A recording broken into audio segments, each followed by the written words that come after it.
Glorious to the assembled devotee. Yashamati from Chicago. Hare Krishna, Yashamati Mataji, Danvat Pranam. Please accept my humble obeisances. All goes to Srila Prabhupada. Thank you so much, Mataji, for joining the call. Hare Krishna. Hare Krishna. Hare Krishna, Vardhana Mataji, Dandavat Pranam. All glories to Srila Prabhupada, all glories to Guru Maharajas, and all glories to the assembled devotees. This is Tiffany in Pennsylvania. Hare Krishna. Hare Krishna, Tiffany Mataji, Danvat Pranam. Please accept my humble obeisances. All goes to Srila Prabhupada. Thank you very much, Mataji, for joining the call. Hare Krishna. Hare Krishna, Vardhana Mataji, Dandavat Pranam. Srila Prabhupada ki jai, Guru Maharaj ki jai. This is Shamakuri Devidasi from Charlotte. And Mataji wishing the happy Krishna conscious New Year to all the devotees, all Bhakti Sangha devotees. And thank you so much for being with us every day. Thank you. Okay. Hare Krishna Mataji, Danvat Pranam. All goes to Srila Prabhupada.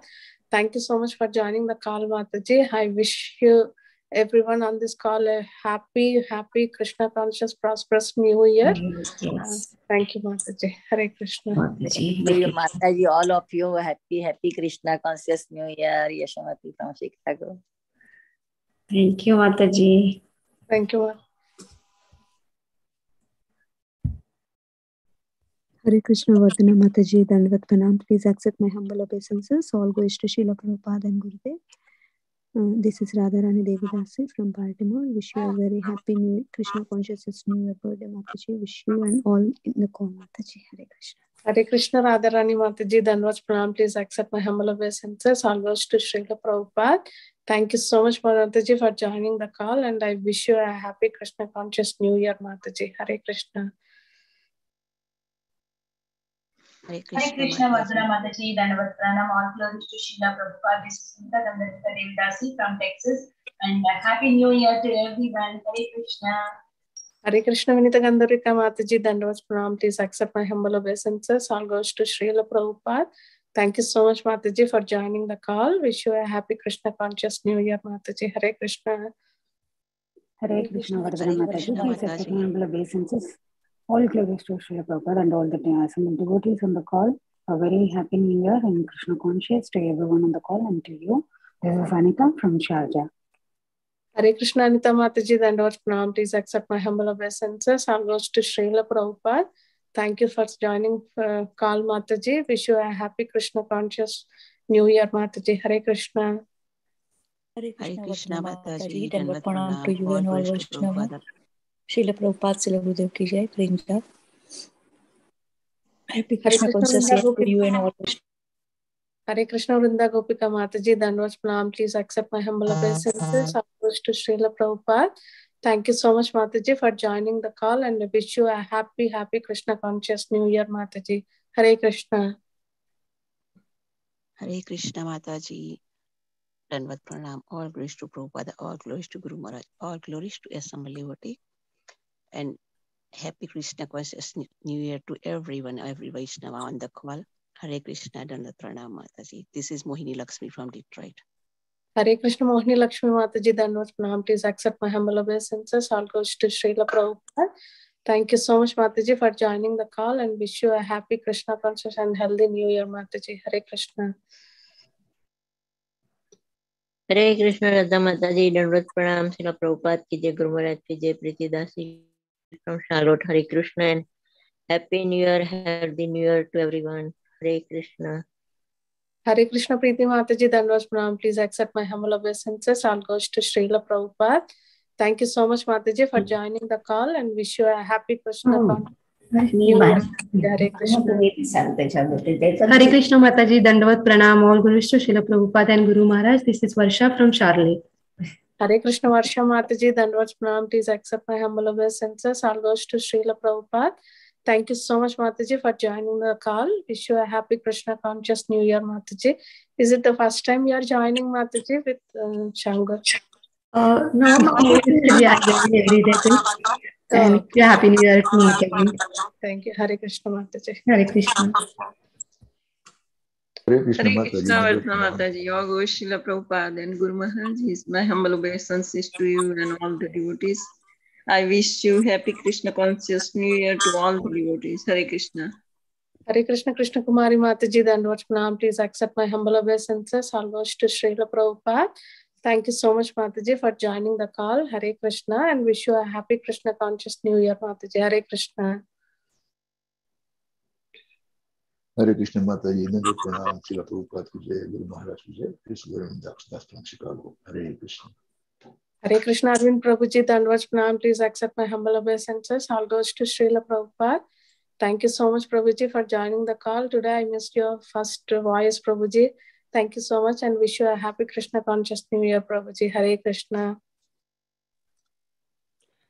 Hare Krishna Vardhana Mataji, Dandavad Pranam, all goes to Srila Prabhupada and Gurudev. I wish you a happy Krishna conscious New Year, Mataji. This is Radha from Baltimore.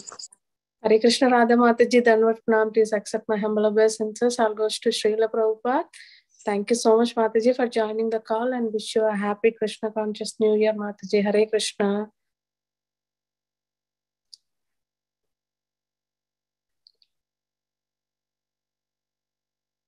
Is anybody else would like to introduce themselves? Hare Krishna Mataji, Dandavad Pranam to you and all the assembled devotees. All glories to Srila Prabhupada, all glories to Srila Gurudev. This is Lalitangi Radha Devidasi from Toronto. Hare Krishna. Hare Krishna Lalitangi Mataji, Dandavad Pranam. Please accept my humble obeisances. All goes to Srila Prabhupada.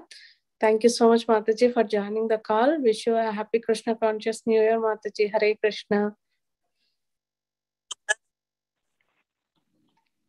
Hare Krishna, Dandavad Pranam, Srila Prabhupada ki jai. Happy New Year to everyone. Please accept my humble obeisance. Hare Krishna. This is Manisha from Charlotte. Hare Krishna Manisha Mataji, Dandavad Pranam. Please accept my humble obeisances. All goes to Srila Prabhupada. Thank you so much, Mataji, for joining the call. Wish you a happy Krishna conscious New Year, Mataji. Hare Krishna.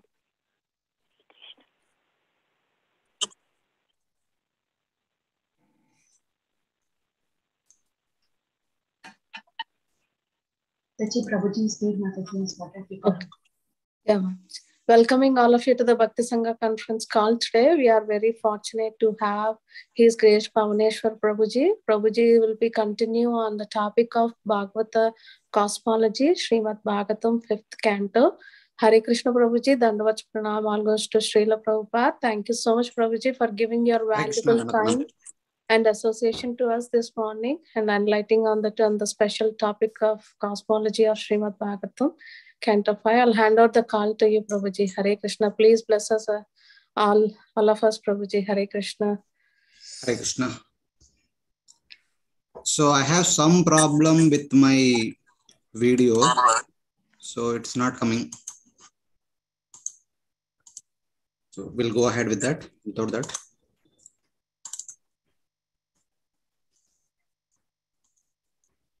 Om Namo Bhagavate Vasudevaya. Om Namo Bhagavate Vasudevaya. Om Namo Bhagavate Vasudevaya. Om Ajnanatimirandasya Jnananjana Shalakaya Chakshurunmilitam Ena Tasmai Sri Gurave Namaha. Namo Om Vishnupadaya Krishna Preshtaya Bhutale Srimate Bhakti Vedanta Swamin Iti Namine. Namaste Saraswati Deve Gauravani Pracharine Nirvishesha Shunyavadi Pashatya Deshatarine. Jai Sri Krishna Chaitanya Prabhu Nityananda Sri Advaita Gadadhara Srivasadi Gaura Bhaktarvrinda. Hare Krishna Krishna Krishna Hare Hare Hare Rama Rama Rama Hare Hare.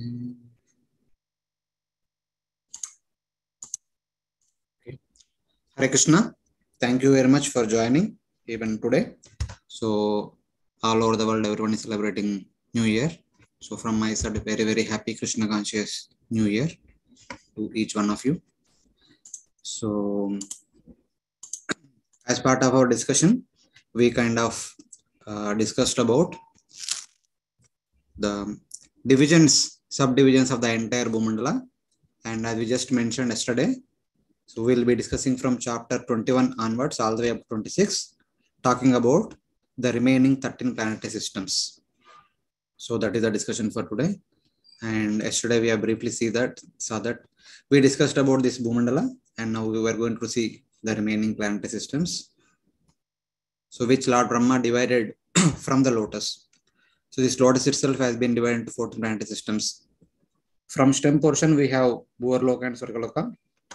From the flower portion we have Maharloka, Janaloka, Tapala, Satyaloka. And from the leaf, on the surface of the leaf we have Bhumandala with so many islands, varshas, etc., etc. And within the leaf, we have 7 lower planetary systems. So that is the whole configuration of our universe. So now we will start with, as it is mentioned in Srimad Bhagavatam, end of 20th chapter. So from there, we'll go on step by step, one after the other. We'll discuss all the planetary systems. So, slowly. So this is Mahavishnu, from whose skin pores issued all unlimited number of universes, and within every universe, the same Mahavishnu entered as Garbhodaksha Vishnu, from whose navel comes a lotus. From that lotus manifested Brahma, and that Brahma, dividing that lotus into 14 divisions, created 14 planetary systems. So here is Mahavishnu and unlimited universes. He is sleeping in Karna ocean, and this is our universe. So Garbhodaksha Vishnu, navel, coming out, lotus, Lord Brahma, and 14 planetary systems. So we are discussing about our universe, what is happening, what are the different divisions, etc. So now we will start with one by one. And if you all kind of recollect what we discussed till now, from the very beginning of our presentation, we started mentioning that Sun is revolving around Mount Meru, or Sun is revolving around Bharatkhanda, or Sun is revolving around Pole Star. So this is being said from the very beginning. And nowhere we have mentioned that whether Earth is revolving around itself or revolving around Sun. So this is one of the distinctive feature or distinctive difference between the Vedic understanding and modern understanding. So can you note that? Kindly remember that. And also in between, we also discussed about the stars. Stars are the abodes of the heavenly residents, the residents of Bhuvarloka and Sargaloka. And at least from our Bhagavatam understanding, all the stars are located within the Loka mountain. All the stars and constellations that we see every night in the sky, they are all located within Loka mountain. So the maximum distance a star can be within our universe could be the far outer edge of the Loka mountain, not beyond that. At max, we can think of approximately, we have said, may not be outer edge, but about 100 million yojanas. That could be the maximum distance of a star. Whereas the modern observations talks about the closest star is about 4.32 light years, which is so many billion years, etc. It goes into trillion yojanas. So which is way beyond our universe's understanding of Vedic literatures, whether it is Vedas or Puranas. So this is one more thing where we kind of see differences from modern understanding versus Vedic understanding. And today we are going to see such kind of some of the confusing and some of the contradictory and some of the things seems to be loggerheads with each other. So kindly bear with me, and all these things make sense when we go to the end, till the end of the presentation. So don't come to a conclusion just by looking at one slide or one section. So we need to keep everything together and see all the things together in one picture. Then the entire universe, as it is mentioned in the Vedic literatures, makes sense. If you take them separately, see one slide separate and the details mentioned in the slide separate, and try to compare with modern science, so we get confused. And many times looking like that, and many devotees in the past kind of their faith is shaken. So what is this? When we have been what we can say, spoon fed from our childhood, that this is this in our school days, etc. And everywhere we heard all these things. And when we open Bhagavatam, they seems to be contrary, they seems to be different. It is not like that, they are not contrary. Whatever is being said in the Bhagavatam is what is there outside in the universe. And what is on the outside universe is being observed by the modern scientists, and they are talking about it. All these three are in the same line. There is no difference in all those things. But only thing, what is there in the book is what is there. But when we observe, there could be some limitations of our observations, and there could be some limitations of our hypothesis. The scientists have observed something, and based on their observations, they hypothesized some more things which are not in the vicinity of their vision. So if there is some problem in the observation, in the hypothesis also there is some problem. And many other things exactly match to what we see in the Vedic literature. So we are not supposed to criticize modern science, but at the same time, we need to understand the limitations of modern science also. So they are working very hard from last, at least in the written history, we know that from the last 2,500 years, the scientists are working very, very, very hard, giving their life to understand the cosmos. Generation after generation, they are giving their life to understand and explain to the world. So we need to acknowledge their contribution. We need to acknowledge their hard work. At the same time, we need to also look into the limitations of modern science. So though the modern science can understand and explain the limited part of the universe, but still they are really working hard and they try to explain everything with utmost accuracy and precision. So we need to acknowledge their contribution. So with that in the back of our mind, so today we will get into our discussion. Though we may discuss some of the contradictory topics, some of the conflicting issues, but do not come to any judgment. We are just trying to understand what Vedic literatures are trying to say, and we are not experts at the descriptions of the Vedic literatures. This is our attempt, our tiny attempt to understand them. So do not come to immediate judgments. So let us see what Bhagavatam has to offer to us. So it talks about sun. So till now, we were all looking the universe from the top view we are looking at. And from today onwards, we will be seeing the front view of the universe. So we as a person, as a third person, go into the space and look into the universe, keeping the universe in front of us, the 3D universal spell, as universal shell in front of us, and look into that universe. So that will give us a great mesmerizing view of the entire universe. So the sun, situated vertically in the middle of the universe. The total height of the universe, or the diameter of the universe, is about 500 million yojanas. The middle is 250. So thus, with respect to sun, the sun is 250 million yojanas. The sun is 250 million yojanas above the lower surface of the universal shell, and 250 million yojanas below the upper surface of the universal shell. So thus, the sun is situated exactly in the middle of the Antariksha, or Bhuvarloka. He is situated exactly in the middle of Antariksha or Bhuvarloka. So that is where the sun is situated. So the width of the Bhuvarloka is around 2 lakh yojanas or 0.2 million yojanas. So if sun is in the middle, so sun is located at a height of 1 lakh yojanas from the surface of the Bhumandala, where Manasottar mountain is located. So it is like that. The sun, who is the master of heat, heats up and lights up the 3 worlds by its light. Bhagavam tapatam patis, tapana atapena trilokim, pratapati avabhashyati atma bhasha.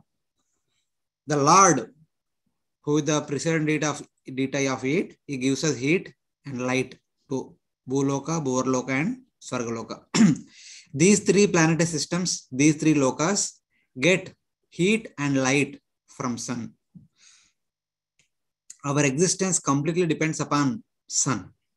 The same sun who is giving us light will also give light to Bhuvarloka residents and will give light to the Swargaloka residents. And keeping that in mind, the sun is called as Martanda. This is one name of sun.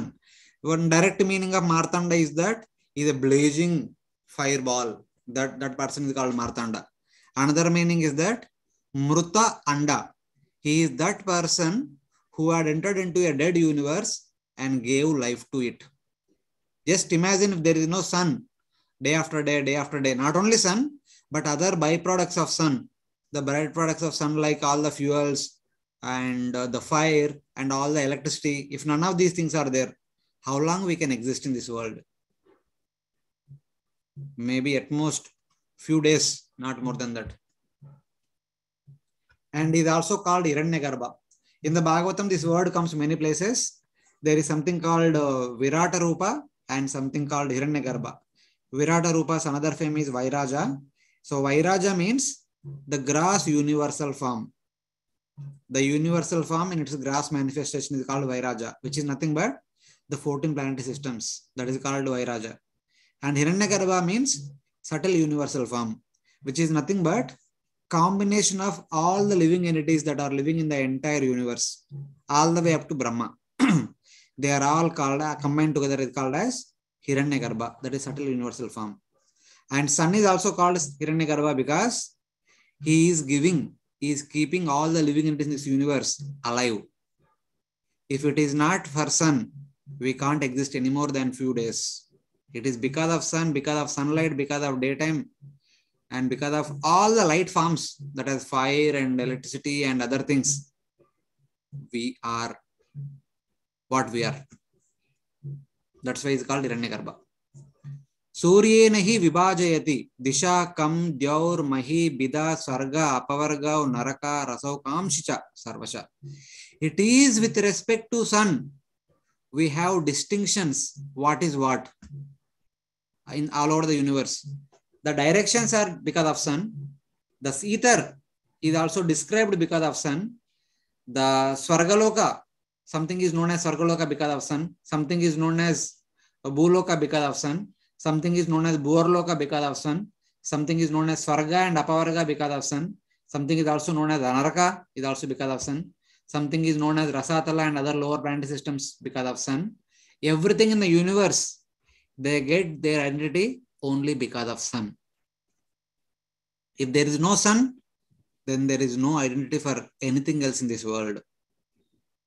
Same way, we even within our Earth globe also we say that Northern Hemisphere, Southern Hemisphere, Eastern countries, Western countries, Middle countries, so Middle East countries, Northeast countries, Northwest countries, all these directions are because of sun only. And then Devatiryan Manushyanam Sarisrupa Savirudam Sarva Jiva Nikayanam Surya Atma Drug Ishvara. Sun is considered to be the life source of Devatas,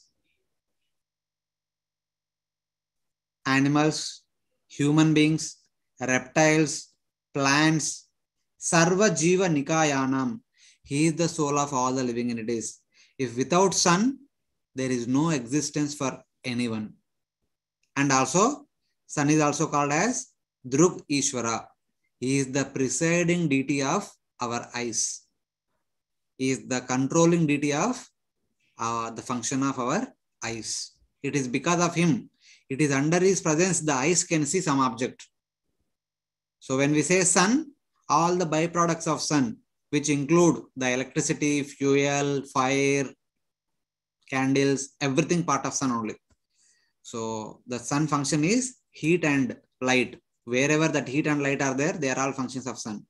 So if they are not there, our eyes have nothing to do in this world. So he is the presiding deity of our eyes. So that is little bit information about sun. And sun is said to be traveling in his chariot. Sun has a special chariot and he will be traveling always in his chariot. So the chariot of sun god has got only one wheel. Yasya ekam chakram. Yasya eka chakram. It has got only one wheel connected to an axle whose length is about 15.75 million yojanas. Generally, any chariots, any bullock carts, any horse-driven carts, if you see, they will be having at least two wheels. With two wheels only something can travel. But sun's chariot has only one wheel. And it is connected to an axle. So one side of that axle is connected to the lower portion of the Meru. So one side of the axle is connected to the wheel, other side is connected to the at the base of the Mount Meru, and other side rests upon Manasutra mountain.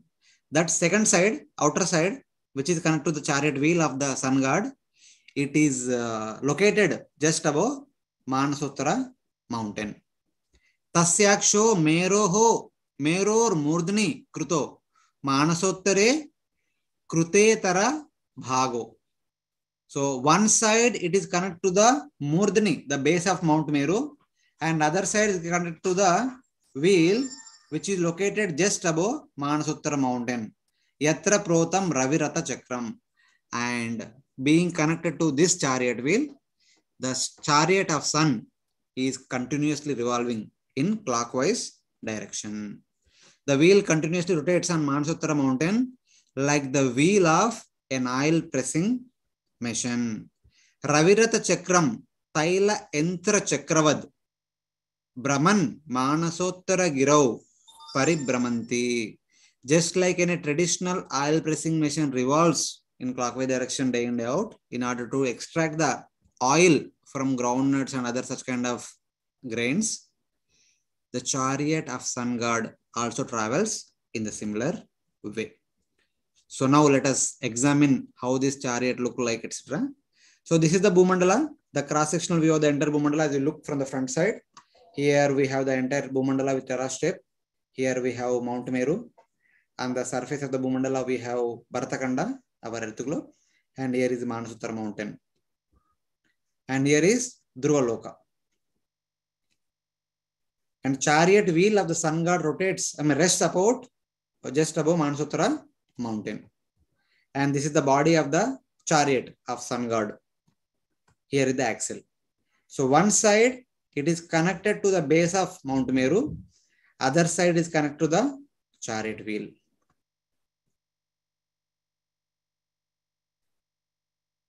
And there is another axle. This chariot has got second axle. On one side it is connected to the pole star, and other side is connected to the first axle. This location is just above the saltwater ocean. Here at the very close by Meru we have Jambudipa. Around Jambudipa we have saltwater ocean. So somewhere just above that saltwater ocean, the second axle is connected to the first axle. And the length of the second axle is 1/4 of the first axle. That is 15.75 divided by 4, which comes around 3.9375 million yojanas. So this is the length of the second axle, and this is the length of the first axle. So this is how the sun's chariot has got only one wheel, and this wheel takes the chariot in the clockwise direction day in day out. Every day it makes one complete round. So this is the traditional oil pressing machine which is being used in the villages of India in the past. So this is corresponding to the first axle. This is Mount Meru, and this is second axle, and here is pole star.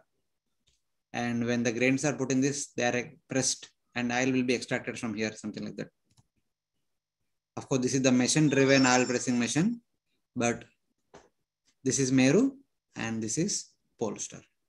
So it is driven by bulls, but the chariot of the sun god is driven by horses.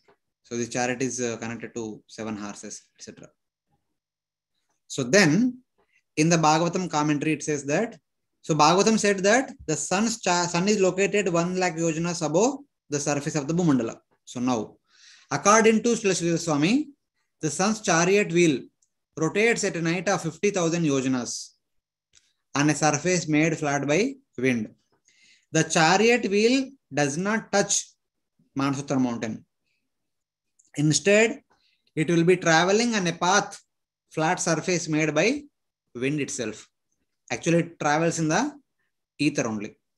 And that wheel is located at a height of 50,000 yojanas from the peaks of Manasutra mountain.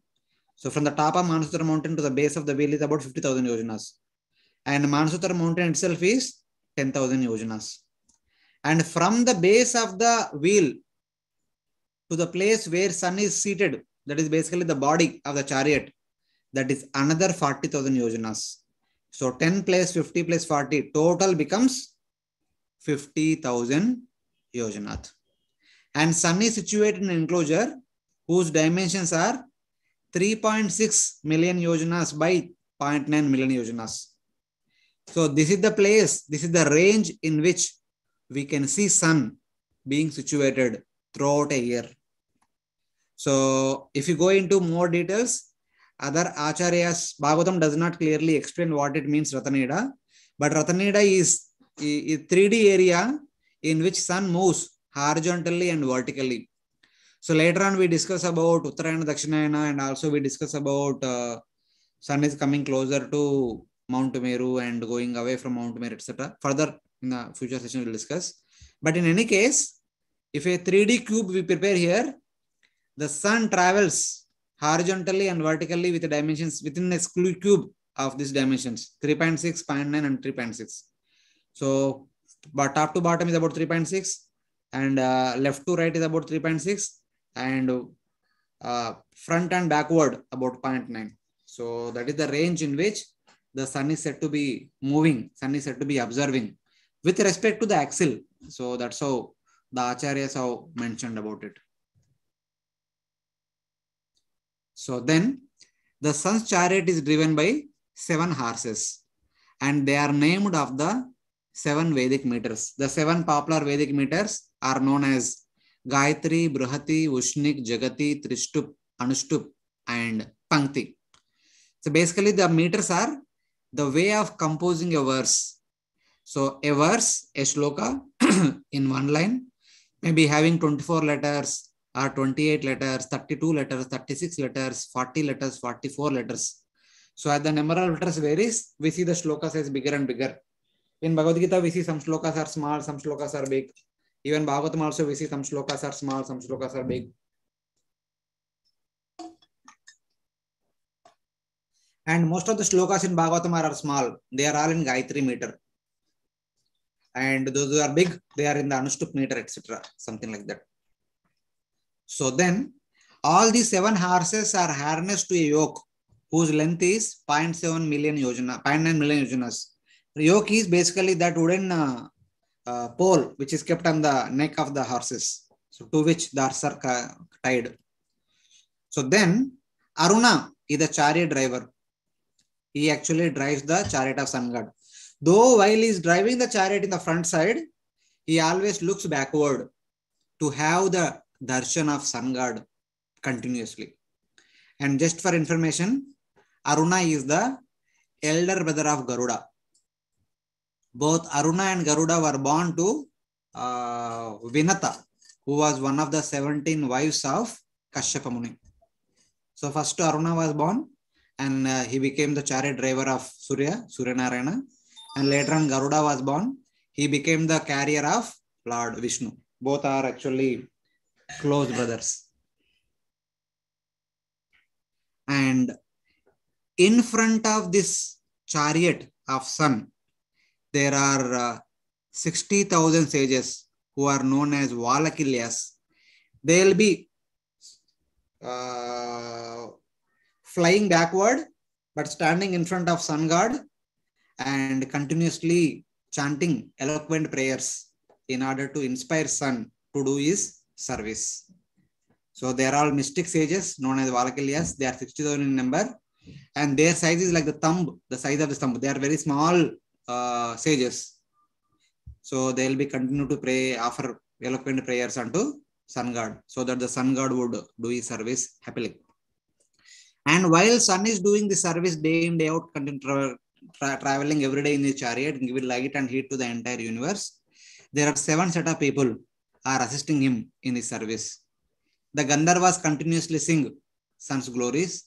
The Apsaras dance for his pleasure. The Nagas bind the chariot, tie the chariot so that it is stable at one place because he is traveling at high speed. And Yakshas harness the horses. They take care of the horses. Rakshasas push the chariot from behind. Whenever the chariot does not go properly, the Rakshasas will push it from behind. And there are sages, the great sages. They sing Vedic hymns who are seated in the chariot itself. and there are Devatas, Adityas, who manage all the necessary services within sun planet, etc. So these are the different people who do their respective activities so that the sun will do is service for the entire universe's management. So these are some of the details about sun's chariot. So chariot is not just a chariot, but many people are associated with it. And now some information from the recent literatures about the location of sun. So as per Srimad Bhagavatam, we understand that the chariot wheel is located just above Mansutra mountain, and the radius of this Mansutra mountain is about 15.75 million yojanas. But the sun is much inside in relation to the chariot wheel. So what would be the exact location of the sun? What would be the distance between Mount Meru and sun, or Bharatakanda and sun? So Hanuman Chalisa, compiled by Sri Tulsidas around 15th century, one of his prayers, he talks about the distance between sun and earth. So this is that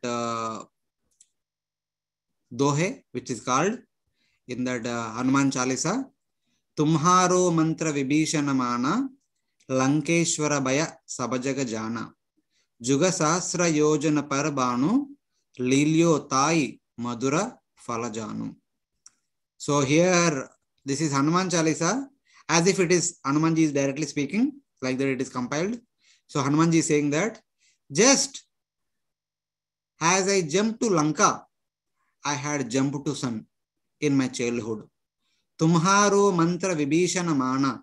Kind of Hanumanji is speaking to Lord Ram. So my dear Lord, Hanumanji was Hanumanji saying that Vibhishan is chanting your names. Lankeshwara baya sab jagajana. When I jumped to Lanka, I saw many things where one of the astonishing things is that Vibhishan was chanting your names, and I created fear all over Lanka. And similarly, at some other time, Juga Sahasra Yojana Parabanu Lilyo Tai Madura Falajanu. In one of the early morning, seeing sun in the midst of the branches of a tree, thinking that it would be a red fruit, I wanted to catch that sun and eat it up. I wanted to eat that fruit. So I jumped across, and I jumped to a distance of Juga Sahasra Yojana in order to catch that fruit, the red fruit, which is known as Banu, sun. The sun is located at a distance of Juga Sahasra Yojana. So Yojana is Yojana, Sahasra is 1000, and Juga is also called as Yuga. According to Vedic literatures, whenever Yuga is mentioned, that is indicative of Chaturyuga, the combination of Satya, Treta, Dwapara and Kali, or it is also called as Mahayuga or Divya Yuga. In any case, it is the combination of Satya, Treta, Dwapara and Kali. So in terms of Devata years, the total time of one Chaturyuga is equal to 12,000 Devata years. So Juga stands for 12,000 and Sahasra is 1,000. 12,000 times 1,000, that will be 12 million yojanas. Thus, the distance Hanumanji jumped from Kishkinda is about 12,000 yojanas.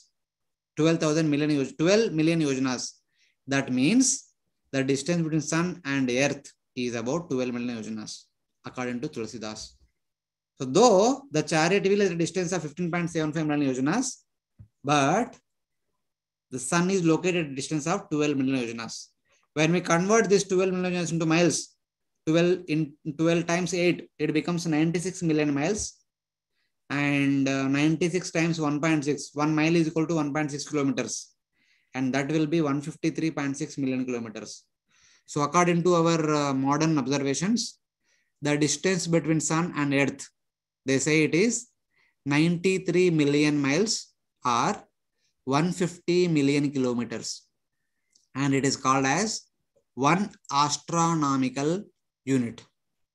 One astronomical unit. So that is the distance between earth and sun. According to modern science, it is 150 million kilometers or 93 million miles. But here, in our Vedic literatures, if you convert 150 million kilometers into yojanas, it will become 11 point something. It becomes very difficult to make a number which has 11 point some number. So in Vedic literature, generally they take the closest round figure. The closest round figure to 11.666, something like that, is 12. So with respect to 12, the details are mentioned.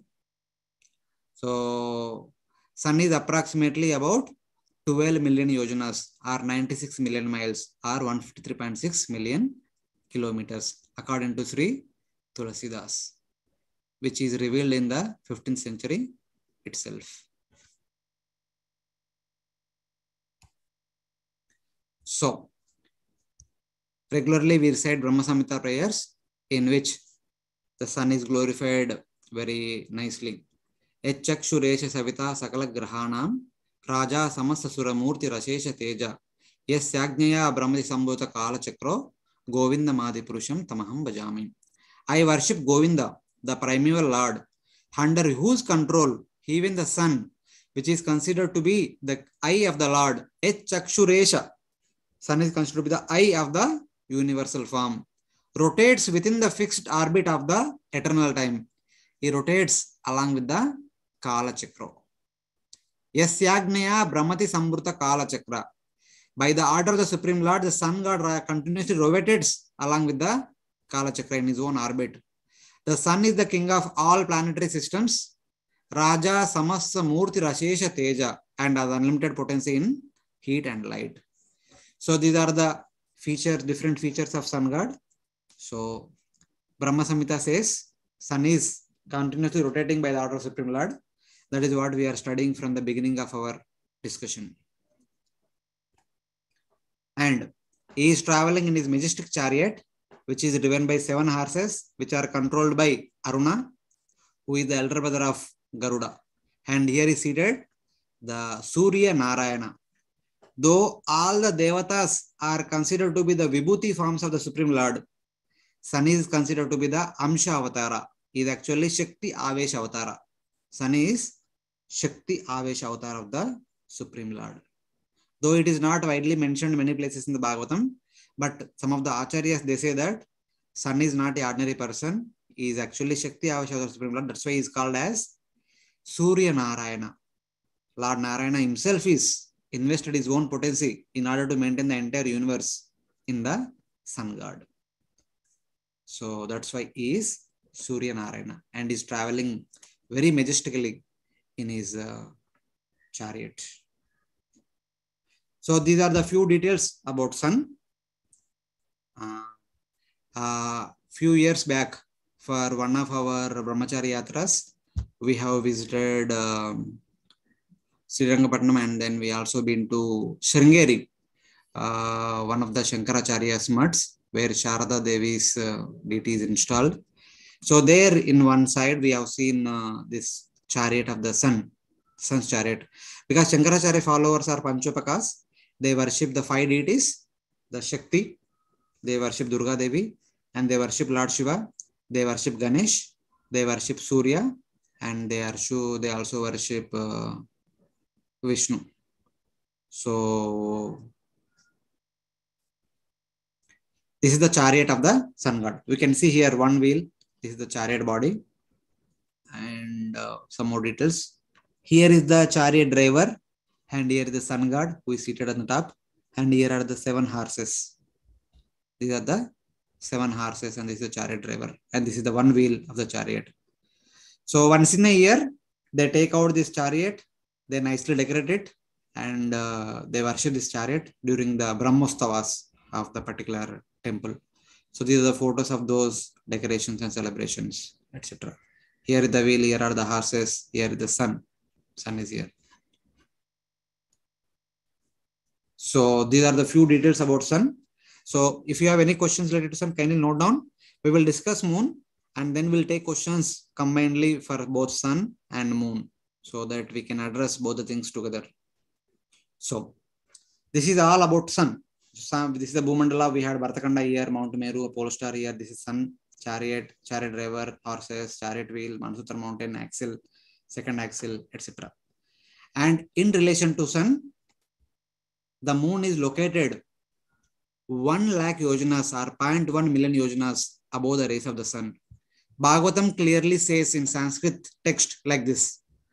Arka gabas tibya uparistal laksha yojanata upalabhyamano. The moon is situated 1 lakh yojanas above the rays of the sun. Which rays of the sun? Sun is spreading his rays in all 360 degrees direction. Which direction? All three directions sun rays are going. So since the scriptures are spoken to us, so we can understand that those rays of sun which are coming to Bhartakanda, with respect to those rays, the moon is located right of 1 lakh yojanas. Here to here is about 1 lakh yojanas.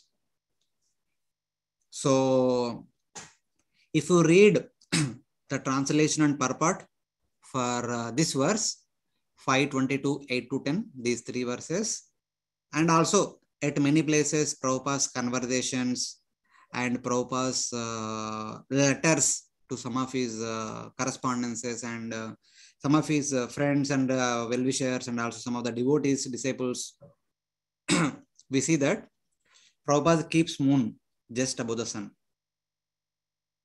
And here Prabhupada is not talking about point-to-point distances. He is talking about the planar distances as we see the universe as we go upward vertically.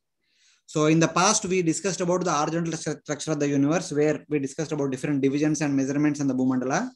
Now we are taking the reference of Bhumandala, we are gradually going out upward. As we go upward, where all these different lokas, different planets are located, the heights are mentioned.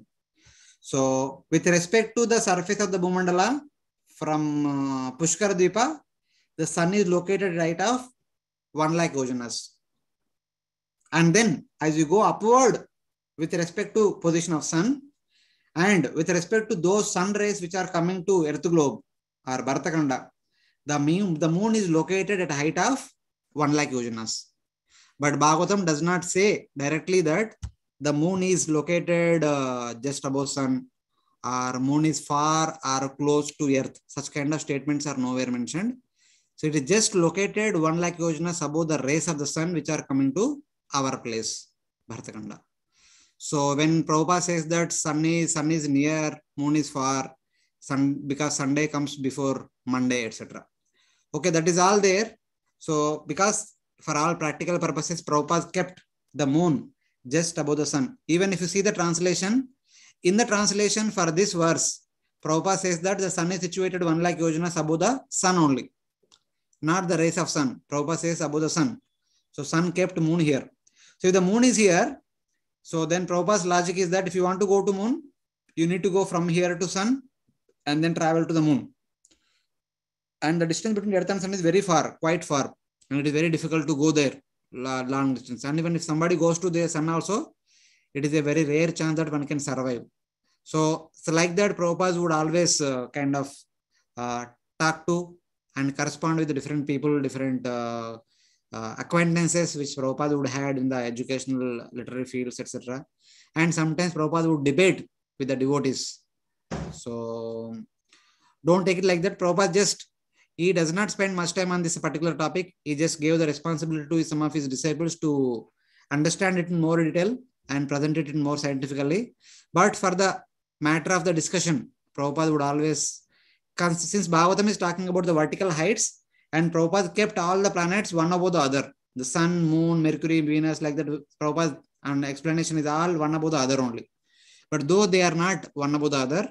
And also one more thing, this particular situation is not a permanent situation.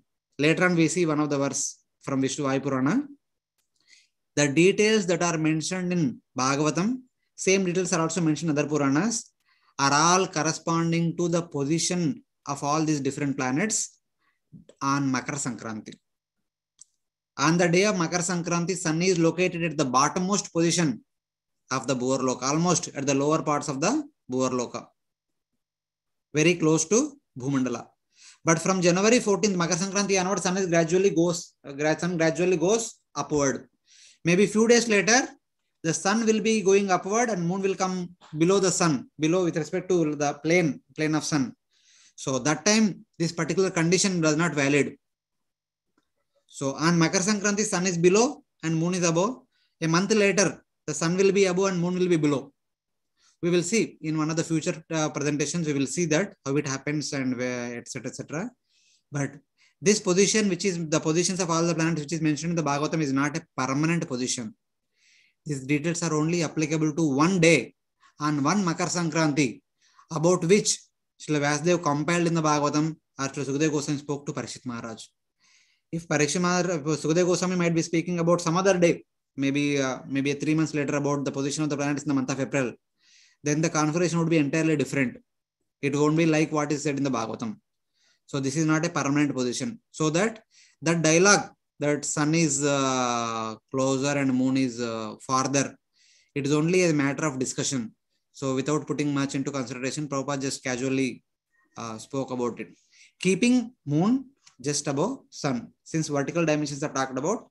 But if you go vertical dimensions, here the moon's orbit is above, sun's orbit is below. But point to point distance, moon is very close to earth and sun is very far. So it is like that. Yadaditya gatam tejo jagat bhashayate akilam yat chandramas yachagno tat tejo viddhimamakam. Some details about sun and moon from Bhagavad-Gita. So Lord Krishna is telling to Arjuna that, know that the light of the sun, moon and fire which illuminate this universe is my light. Throughout the day we get sunlight. In the night time we get moonlight. When there is no moonlight, we are using the light from fire, some fire source. So in the past, people were using fire in the form of kagada, in the form of lantern, in the form of candles, etc. Now we are using that same fire in other form known as electricity. The electric bulbs are the fuel bulbs, everything, they are all another transformation of fire or sunlight, etc. So Lord is the Lord's vibhutis are the sunlight, moonlight, or fire, etc. And then Lord says, Ga mavishisha bhutani daryami hamojasa pushnami shaushadi sarva soma bhutva rasatmaka. Entering the earth, here earth means Bhumandala. Entering the Bhumandala by my own Shakti and being situated there, I maintain the moving and non-moving entities. The Lord says that entering the earth by my own Shakti and being situated there, I maintain the moving and non-moving entities. So since the Supreme Lord is invested his own potency in the Bhumandala, Bhumandala remains stationary. As a result of that, all of us can construct our homes, can stay peacefully, can construct our sporting fields and etc. We can sport, we can recreate ourselves and so many things. We can do everything.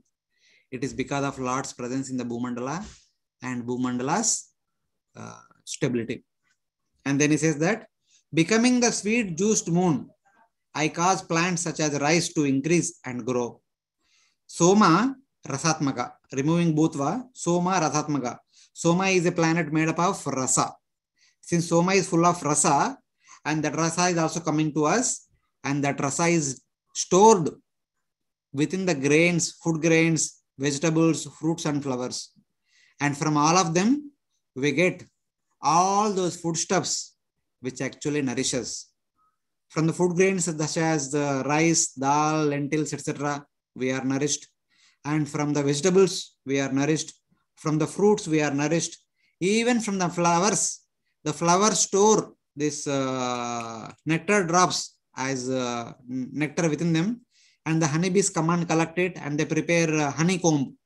And in the honeycomb, they store all the collected nectar in the form of honey. And honey is one of the important medicine as per Ayurveda. In order to cure all the diseases, in order to keep our health in good condition, honey is proper medicine. And all the Ayurveda medicines are also administered through honey, by mixing with honey. So that honey acts like a proper carrier. It takes the medicine to throughout the body, all the body limbs of the body. So honey is also one of the blessing of moon. So something like that. So all these things are given by moon. So taking a clue from this line, Pushnami Shauchati Sarve Soma Bhutva Rasatmaka, there are some points are mentioned in Bhagavatam. So we'll see that later. So before that, there is a perfect relationship between sun, moon and earth. That relationship is based on 108, the number with which all of us are very much familiar.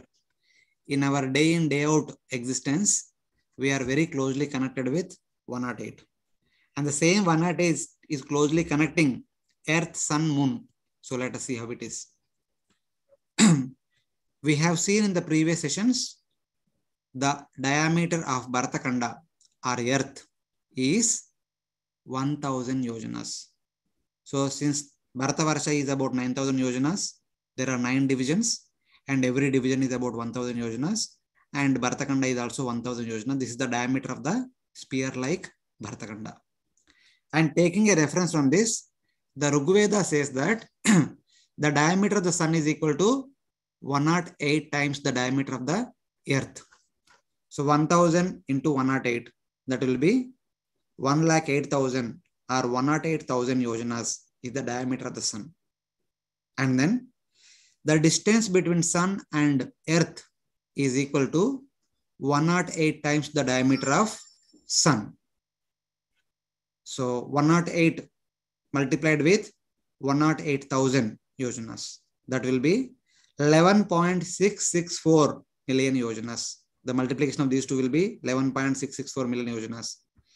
So just few slides back, we have seen that according to Hanuman Chalisa,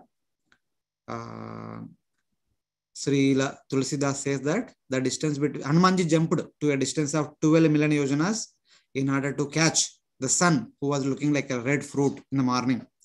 So he said the closest round figure about 12 million yojanas, but the exact distance between sun and earth is around 11.664 million yojanas. If anyone want to cross verify, if you multiply this with 8, you will get 93 million miles. And if you multiply that with 1.609, you will get 150 million kilometers. Exactly matches. So this is the precision to which our Vedic literatures can say. Indirectly, this also indicates that Bharatakanda, whose width is about 1000 yojanas, is our earth indeed. And from that point of view, the distance between sun and earth is 11.664 million yojanas. And this 1000 is also cross-verified by our modern observers. And this 11.664 million yojanas is also cross-verified by our modern observers. So even those who are scientific-minded can see these things and just accept what Bhagavatam is saying, not some fairy tales. They are actually even verified by modern science, something like that. And then angle of sun globe. So early in the morning, when the sun is rising in the east, when we see the sun, we see a red crimson color sun ball. So from the top of the sun ball, you draw a line to the center of our eye. And from the bottom of the eyeball, the sun globe, you draw a line to the center of our eye. There are two lines which are going, one is to the top of the sun, one is the bottom of the sun. And the angle between those two lines is 1 by 108 radians. This is a plain formula, simple formula that we have studied in our school days. Arc, we know some arc length. The arc angle in radians is calculated as the arc length. If you know the radius of the circle, if you know the angle of the arc, we can calculate the arc length. L is equal to r theta. So theta is equal to L by r. Here L is the diameter of the sun. R is the distance between sun and earth. So distance between the sun and earth is equal to 108 times to the diameter of the sun. So it is 1 by 108. That is the radians. 1 by 108 radians. When you convert into degrees, we'll get it as 0.5305 degrees. It is almost half degree. The sun which we see during sunrise and during sunset, it is about half degree. And then earth diameter is about 1000 yojanas. And the same Rigveda talks about the diameter of the moon, which is equal to just little more than 1/4 of the diameter of the earth. Little more than the 1/4 of the diameter of the earth. If you take just 1 by 4, 1/4 of the 1000 will be 250. So little more. How much little more? The little more is the increment of 108 or 1.08 times. So that is, you can take it as 1.108 divided by 400. This many times to the 1000. That will be 270.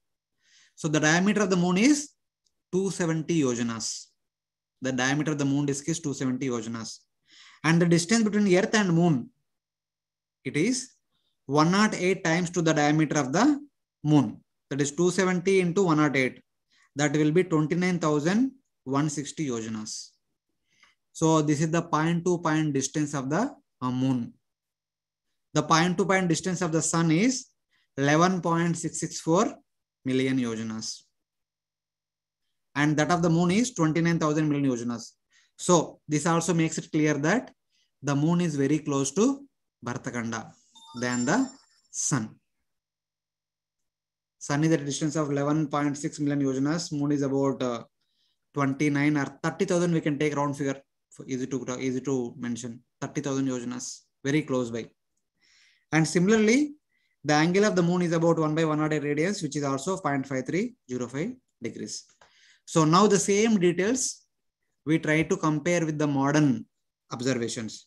In the modern science also says all these values. They say the Earth diameter is about 12,756 kilometers, and the diameter of the sun, according to them, it is 1.39 million kilometers. So when we divide this with this, we'll get a factor of 109 times. So Vedas are talking about 108. According to modern calculations, we are getting 109. It's okay, little bit difference, but they are very closely matching. And this is the distance between Earth and Sun, about 150 million kilometers. When we divide this with this, we get the ratio 108, which is exactly matched to the Vedic figure.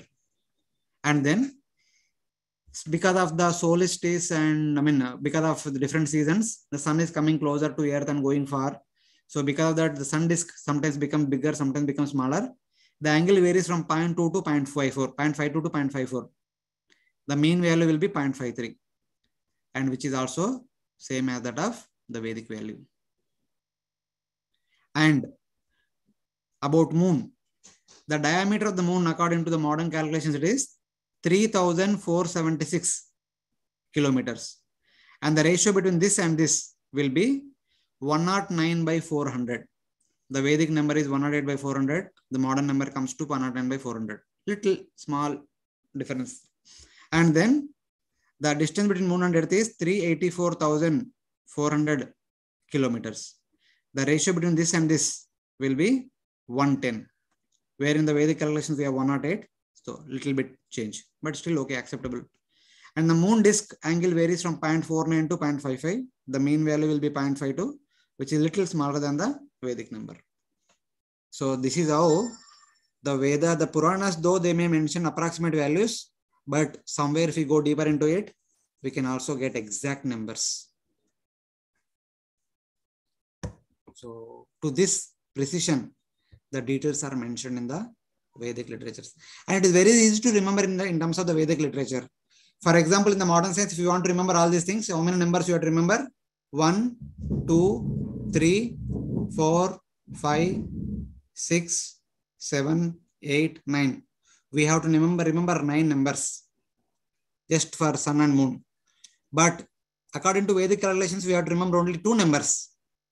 One is 1000, another is 108. If we remember these 2, remaining all will be derived. This is the simplicity of the Vedic literature or Vedic maths.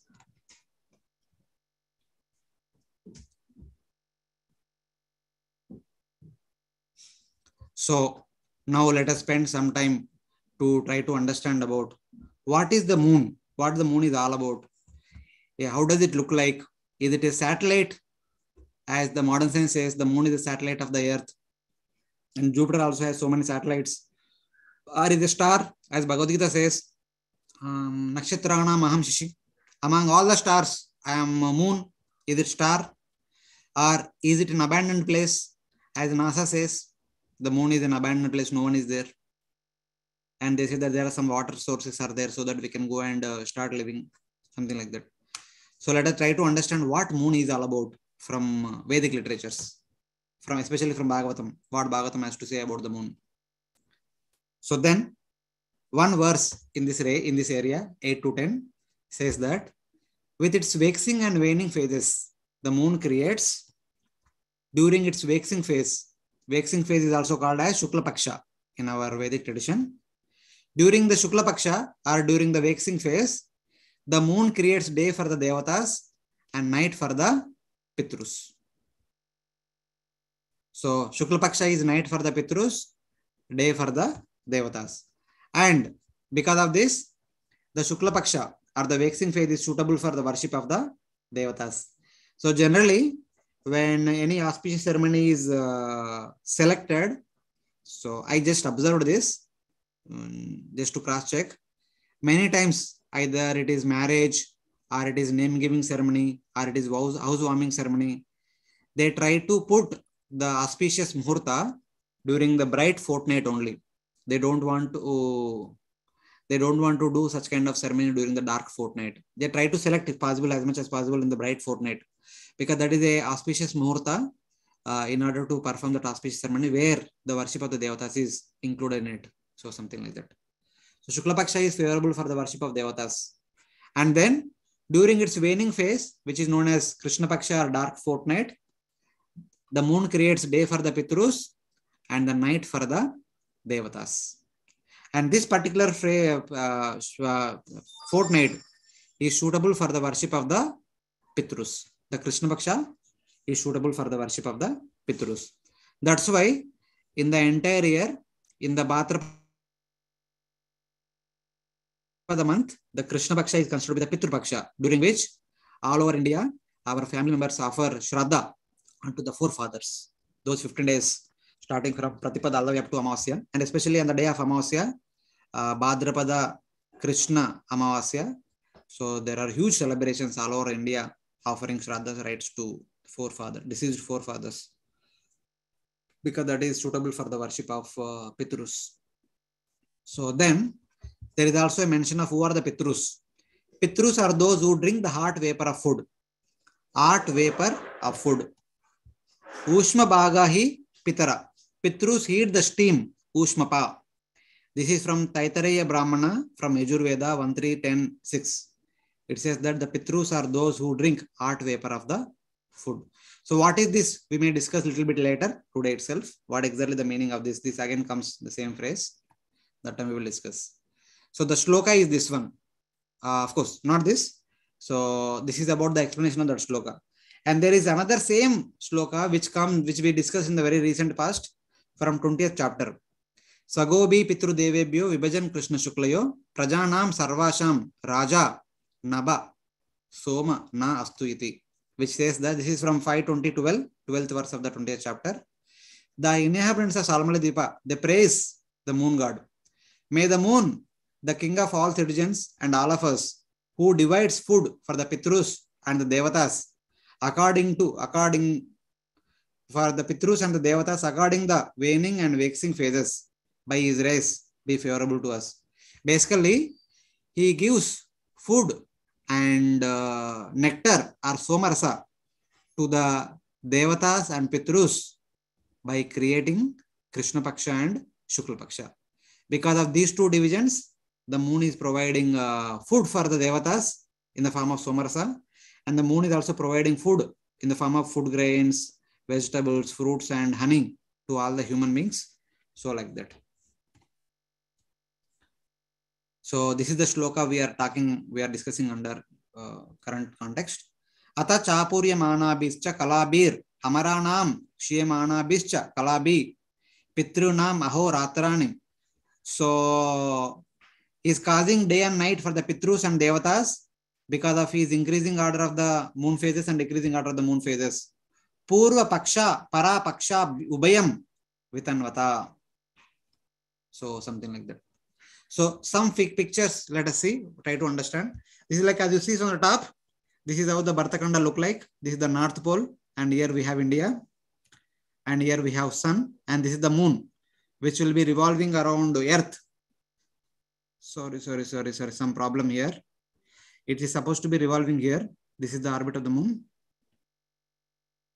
So as moon revolves around that orbit, these are the different positions of the moon, and that moon is divided into two parts, and one portion of the moon, that portion of the moon which is toward the earth, here the Devatas are residing, about whom the previous verse is talking about, and in this portion the Pitrus are residing. The Pitrus stay here on the moon, this portion of the moon, and the devatas stay in this portion of the moon. So whenever in our Bhagavatam classes or in the Ramayana, Mahabharata, there is a description comes about Pitruloka. Pitruloka means moon planet. So half of the moon is called as Pitruloka. This part of the moon is called Pitruloka. This part of the moon is called Devata Loka. So this is the Pitruloka. When ancestors are aspiring to go to Pitruloka and all, that is this Pitruloka. In the moon, there is one major important Pitruloka. There is secondary Pitruloka is also there in the hellish planetary systems. So about which we'll discuss when we go to that section. That is lesser category of Pitruloka. This is the main Pitruloka. So this particular day when the moon is situated exactly between sun and earth, that is called Amavasya or new moon day. When the same moon goes after 15 days on the other side, that is called Paurnami or full moon day. So from Amavasya to Paurnami, it is called Shukla Paksha, during which the Devatas experience daytime, and from Paurnami to Amavasya or full moon day to new moon day, it is called Krishna Paksha or dark fortnight, during which the Pitrus experience daytime. So that is how it is being presented. So that's how it is said. So basically we need to understand moon has been divided into two parts, and in those two parts, in one portion the Pitrus are residing, the outer portion of the moon Pitrus are residing, the inner portion of the moon the Devatas are residing. So this we need to remember. So this is kind of front view. When we see from the front side, so the moon appears to be like this. So this is the portion which is exposed to sunlight, which is reflecting sunlight, because of which they have day and nights, etc. So now, so request everyone to kindly pay attention. This is one of the important aspect of the moon. What is moon? We have seen that moon is nothing but there are two divisions. One is Devatas and other division is Pitrus. But what is the constitution of the moon? Vayu Purana talks about this. The sun is made up of condensed fire element. Sun is a ball of burning cinder. The fiery ball. We all watch for it. Even modern science also accepts it. Helium is continuously burning. That's what they say. And the earth is condensed earth element. This we are discussing from the very beginning. Whether it is Bhartakanda, the earth globe, or whether it is the entire Bhumandala, it is nothing but the earth element is brought together and made stable like a solid mass object, a circular or whatever shape it is, but it is nothing but condensed earth element. Just like earth is a condensed earth element, the Bhumandala or Bhartakanda is a condensed earth element, sun is a condensed fire element. Similarly, the moon is condensed water element. The moon is made up of condensed water element. That means entire moon is a icy planet. It is not a earthly abode. It is not a fiery abode. Instead, it is a watery abode. To be more precise, it is a icy abode. We can actually give a pratyaksha praman to it. Sun is a planet made up of fire. So the rays of sun which are coming to earth, especially during summer, we can understand how hot they are, how burning they are during midday time. Because they are coming from a burning ball, they will be hot without any doubt. And the moon is made up of water. And in the night time, when the moon is reflecting sunlight, that those reflected waves of the sun rays also carry the coolness of the icy moon. So during summer, on one particular full moon day, when you travel across, may not be in the AC vehicle, but in normal, walking on foot under sun, being exposed to hot sun. In the evening, when you come home, when you go to the terrace, when the moon rises, in no time, one gets relieved of all the fatigue, all the pain, all the hardships one goes through the entire day. That is the potency of the moon. Because since moon is made up of water element, Somo Bhutva Rasatmaka, Soma Rasa Atmaka. The nature of Soma is full of rasa because it is made up of water or ice. So because of that, the moon rays are very much cooling. The summer is an effect of sun. Similarly, the winter is an effect of moon. The summer becomes hot because of the closeness of sun. And in the winter, we experience unlimited coolness because the sun goes far, the sun's effect is reduced drastically, and the moon's influence becomes more and more, because of which we experience more and more coolness. That's why all over the world, the winter will be very much cool. And all of you might be experiencing that right now, currently. It will be very cold. Sometimes whole night, whole day, it will be snowing. That is all the effect of moon. The snowing is all effect of the moon. Because the moon is made up of ice, the snowing is all due to moon. It is directly connected to the moon. Those nights, the effect of moon is more and effect of sun is less. So because of the influence of moon, the western provinces are snowed all night. Early morning when we get up, we see there is 1 feet of snow everywhere. So that is the nature of moon. So one important point, if you noticed in the previous table, so one point we have mentioned that.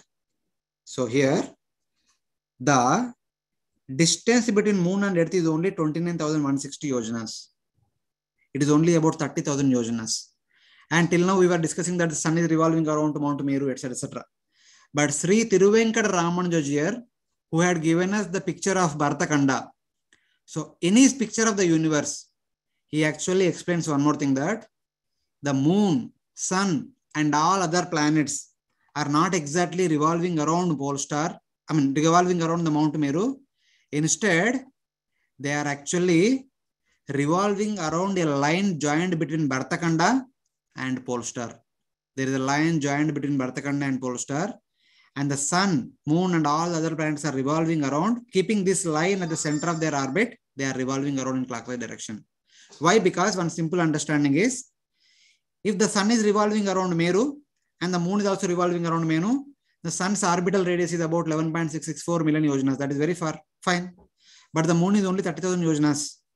But we have studied in the past, in Jambudvipa, the diameter of the Jambudvipa is around 1 lakh yojanas. The radius will be 50,000 yojanas. And the distance between the center of Mount Meru to Bhartakanda will be around 50,000 yojanas. And the orbital radius of the moon is only 30,000 yojanas. Then the moon will be revolving around Mount Meru only. Only the people from America will be able to see the moon.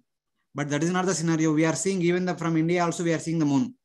That shows that the moon with a orbital radius of 30,000 yojanas will be revolving around Bhartakanda and is not revolving around Mount Meru. And not only moon, but all the planets starting with sun, they are all revolving around a line drawn between Pole Star and Bhartakanda. Keeping that line at the center, they will be revolving around it. And the orbits are supposed to be perpendicular to this line. If this line is like this, the orbit of sun will be perpendicular to that line. This is the orbit of sun. So this is the orbit of sun during Makara Sankranti in the month of January. This is the location of the orbit of sun during April. And this is the location of the orbit during July. And then again, while coming down. So from January to July, it's called Uttarayana, sun going towards Pole Star, going towards true north. And from July to January. And by October, again, sun travels in the middle orbit. And by January, again, sun comes to the bottommost orbit. Something this is how the sun goes up and down in every 6 months. 6 months go upward, January to July, and 6 months comes downward, July to January. And these orbits are perfectly perpendicular to the line drawn between Pole Star to Bhartakanda. So it is like that.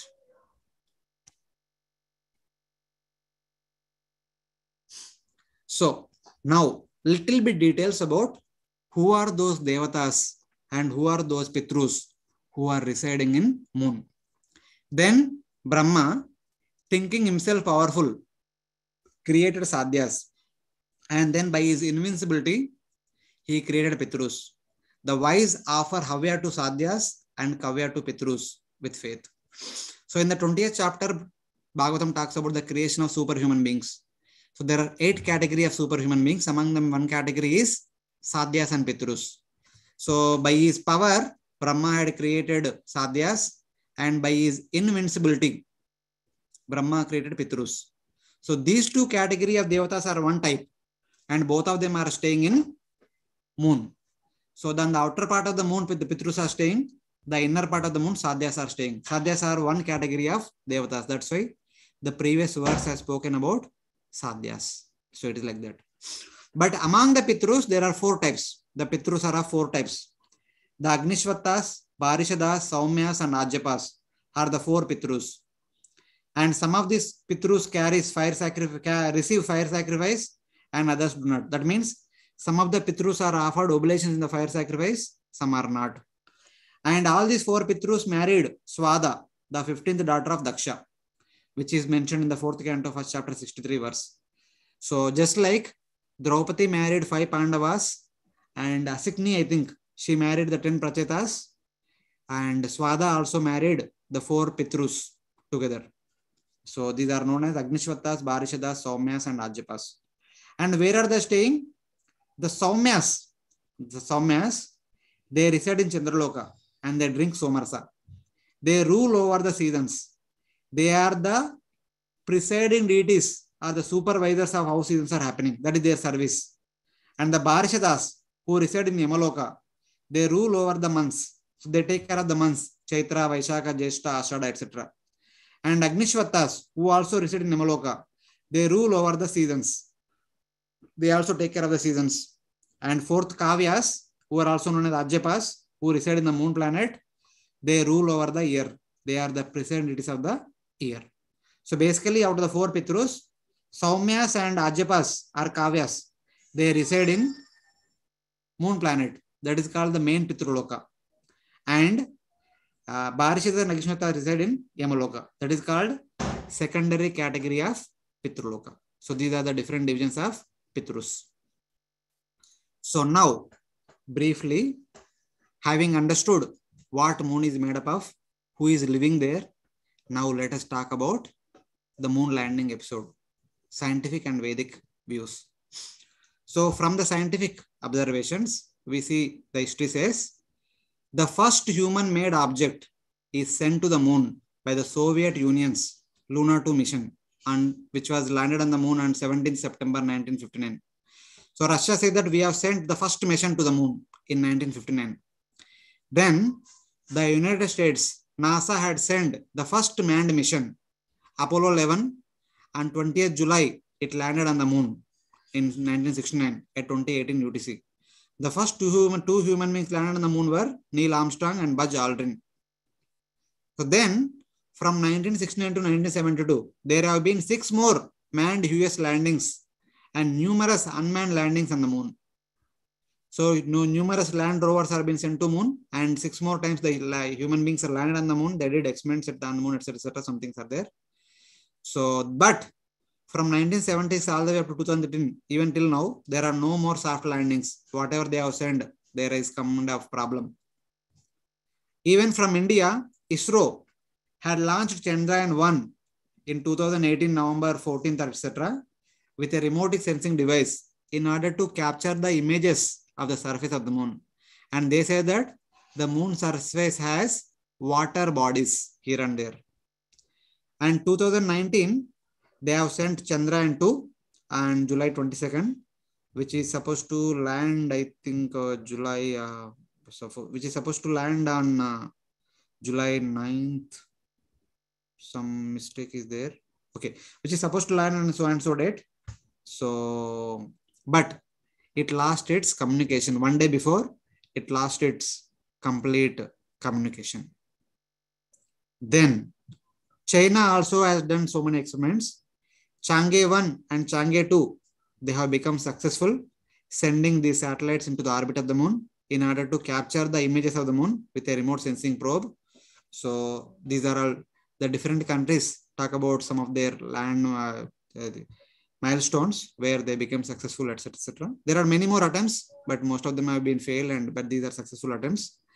So this is what the modern science has to say to us about moon landing. Even today also, the many scientists from NASA and many other countries, they are working very hard to go to moon, to go to Mars, to go to Mercury and Venus, etc., etc., other places. So these are some of the pictures published by NASA. The Neil Armstrong landed on the moon and put the flag of US and offering his homage and then returning. So these are the different images. Kindly observe all the images of the moon. So this is their palette. This is their eagle module. So this is the shloka comes from Vayu Purana, which says, Gana toyatmakam tatra mandalam shishana smrutam, Gana tejomayam shukla mandalam bhaskarastute. The Vedic literatures, many of the Purana, they say that Shashina smrutam. So the moon is made up of Gana toya atmakam. It is solidified Gana water. Toya means water. The moon is made up of solidified water. Just like the sun is made up of solidified fire. Gana tejomayam. The sun is solidified, solid fireball. The moon is solid water ball. It is supposed to be like that. But in these three images, so we see the images in a different way. What I mean, you understand? So there is some contradiction between what we read in Vedic literature and what we see through these pictures. So this is the comparison I want to show here about the nature of the moon from Vedic point of view and from the modern understanding point of view. So some Vedic thoughts. So in order to have strong note from Vedic understanding. So in the 8th canto, when there was a fight going on between Indra and Bali. So I think this is after Samudra Manthan episode, after Devatas had drunk nectar and then there is a fight between Devatas and Asuras. That time, Indra was talking to Bali, wherein Indra says that, I send ignorant thieves who want to ascend to Swarga or beyond and want to control over Maharloka by creating illusions. Want to control Maharloka and other lokas by creating illusions to the planets lower than their previous residence. So Indra says that if some people want to ascend to upper planets like moon or sun or Swargaloka or even beyond that by their mechanical means, by the artificial means, Indra says that by creating illusions, I will send them to the lower positions than they are currently situated. And in this purport, I suppose Srila Prabhupada writes that most probably the scientists have gone to Rahu, not to the moon. Because the moon is the residence of the moon god and also other devatas and pitrus. So when somebody is trying to go to moon without proper qualification, etc., the moon can create illusions. So because of which they might have gone to Rahu, like that Prabhupada writes in the purport. So where they have gone, we don't know. But apt example of this particular shloka, we can see from the 9th canto, the activities of Trishanku. So Trishanku is a person born in the Kshatriya lineage, but because he had become the cause of the death of the Brahmana's cow, Vasishta's cow. So one of the Brahmana, not Vasishta, some Brahmana's cow, that Brahmana cursed him to become a Shudra. Because as a Kshatriya who is supposed to protect the cows, he kind of became the cause of killing of the death of the cow. So Brahmana cursed him to become a Shudra. So he became Shudra. He approached Vasishta. He said that, my dear sir, I have a desire that I want to go to Swarga in the self-same body. So Vasishta told that one cannot go to moon self-same body. Unless until one is a highly qualified person, one cannot go. So if one want to go to moon, one need to perform austerities, sacrifices, etc., etc. Then as a result of that, one can go to moon. Chandra and Vrata, etc. Like that, one need to perform. But he said that I want to go. So Vasishta said that I cannot go away. Then he approached the Vasishta's sons. They also said we cannot do it. So then he went to Vishwamitra and told that I approached Vasishta to send me to moon. He said no. So Vishwamitra, just because he heard the name of Vasishta, because he had some troubles with Vasishta, he said I will send you to moon. So Vishwamitra, by employing all his mystic potency, using all his piety, he performed an yajna and then sent Trishanku to heaven. As Trishanku is about to enter heaven, Indra sensed that one human being without proper qualification is coming to heaven. So Indra, through his strength, he pushed him down. When Trishanku was falling down to earth, he cried aloud. So Vishwamitra heard it and understood what had happened. Then for his sake, Vishwamitra had created an artificial heaven for Trishanku. Because Vishwamitra tried again to send him to Sarga, but Indra pushed him down. So understanding that he cannot be sent to heaven, he created an artificial heaven for Trishanku. And in the Trishanku, even in the Trishanku Swarga, even he is seen now upside down, situated upside down. And even our astrologers say that, oh, this is Trishanku Swarga, etc. like that. So it is like that. But it is not that no one can go to moon or heaven, but people with proper qualification can go to moon or heaven and can come back also in the same body. For example, Arjuna went to Swarga and he learnt all the archery from Indra. Yudhishthira Maharaj at the end of their life went to heaven with his self-same body. King Raivata not only went to heaven, he went all the way up to Brahmaloka in order to find a suitable husband for his daughter Devati. Later on, she married to Ral Branham. And Nausha not only went to heaven, he became king of heaven. He became Indra for some time.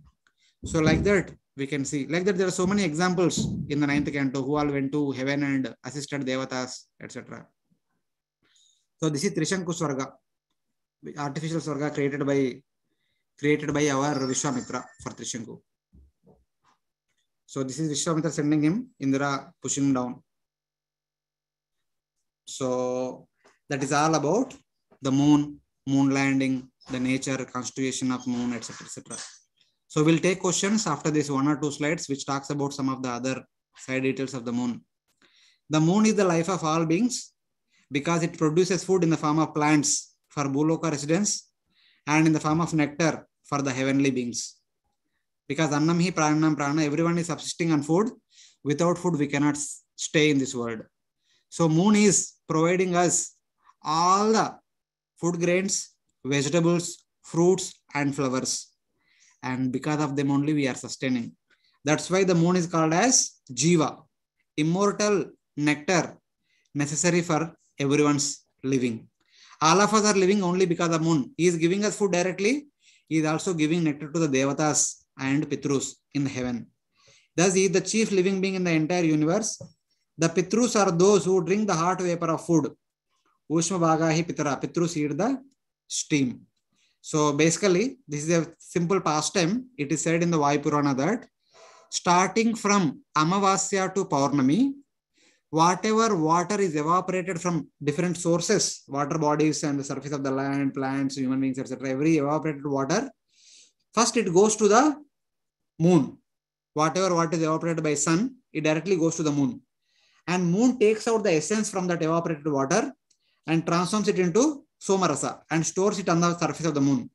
That's why starting from Amavasya all the way up to Paurnami, the moon is gradually, its brightness of the moon is gradually increasing. The portion which is bright is gradually increasing because that much amount of nectar is being collected. So it is gradually increasing. So the moon surface becomes filled up with nectar on Paurnami, the full moon day. Then the moon invites all the Devatas to come and accept the nectar. So starting from the day after full moon day, the Devatas keep accepting the nectar, keep drinking the nectar. So every day, the amount of the moon that is, the amount of the nectar that is there in the moon keeps reducing. That's why we see the amount of the moon every day reducing. Till the noon of the 14th day, the 15th day, that is on the Amavasya day, till the noon time of the Amavasya, the Devatas drink nectar. For 14.5 days, they drink nectar. And in the second half, whatever remaining nectar is there, that will be offered to the Pitrus.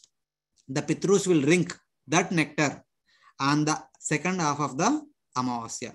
So that's why that is the time of the lunch time for the Pitrus. That's why that is the time the Shraddha is offered to the Pitrus on the Bhadrapada Krishna Paksha Amavasya day, something like that. So basically, so that Somarasa is nothing but the essence of the evaporated water. After taking out that essence, the remaining water will be sent down in the form of, sent down and they form clouds somewhere in the middle. And those clouds later on during the rainy season, they pour down as the rain or they pour down as the snow, etc. So this is the whole cycle of, this is the whole water cycle. It happens like that. So whatever Somarasa we hear in Bhagavad-Gita, Bhagavatam, Ramayana, Mahabharata, it is all nothing but the essence extracted from the evaporated by the moon and it is stored as Somarasa in the moon. And that is the food for the Devatas and the Pitrus. And the leftover water comes to us and forms as clouds, and from those clouds we get rains and also snow, etc. So finally, some more details. The moon is composed of 16 phases. The moon can be seen in 16 different ways. The Pratipad, Dvitiya, Tritiya, Chaturthi, Panchami, Shashti, Saptami, Ashtami, Navami, Dashami, Ekadashi, Dwadashi, Trayodashi, Chaturdashi, Paurnami, and Amavasya. So on the 16 days, we see the moon in 16 different phases. So something like that. The Supreme Lord, who is the presiding deity of the mind, who is the source of food for everyone, who is the source of nectar for the devatas, who is the life of all living entities, appeared as moon. The moon is the vibhuti form of the Supreme Lord. So like this, all these features is there. He is all pervading, since the moon is the cause of the all life. The life is sustained only when we eat. So the food is coming from the moon directly. So the moon covers each constellation 30 muhurtas. This we will discuss later in the future presentations. So these are all different details of the moon and also of the sun.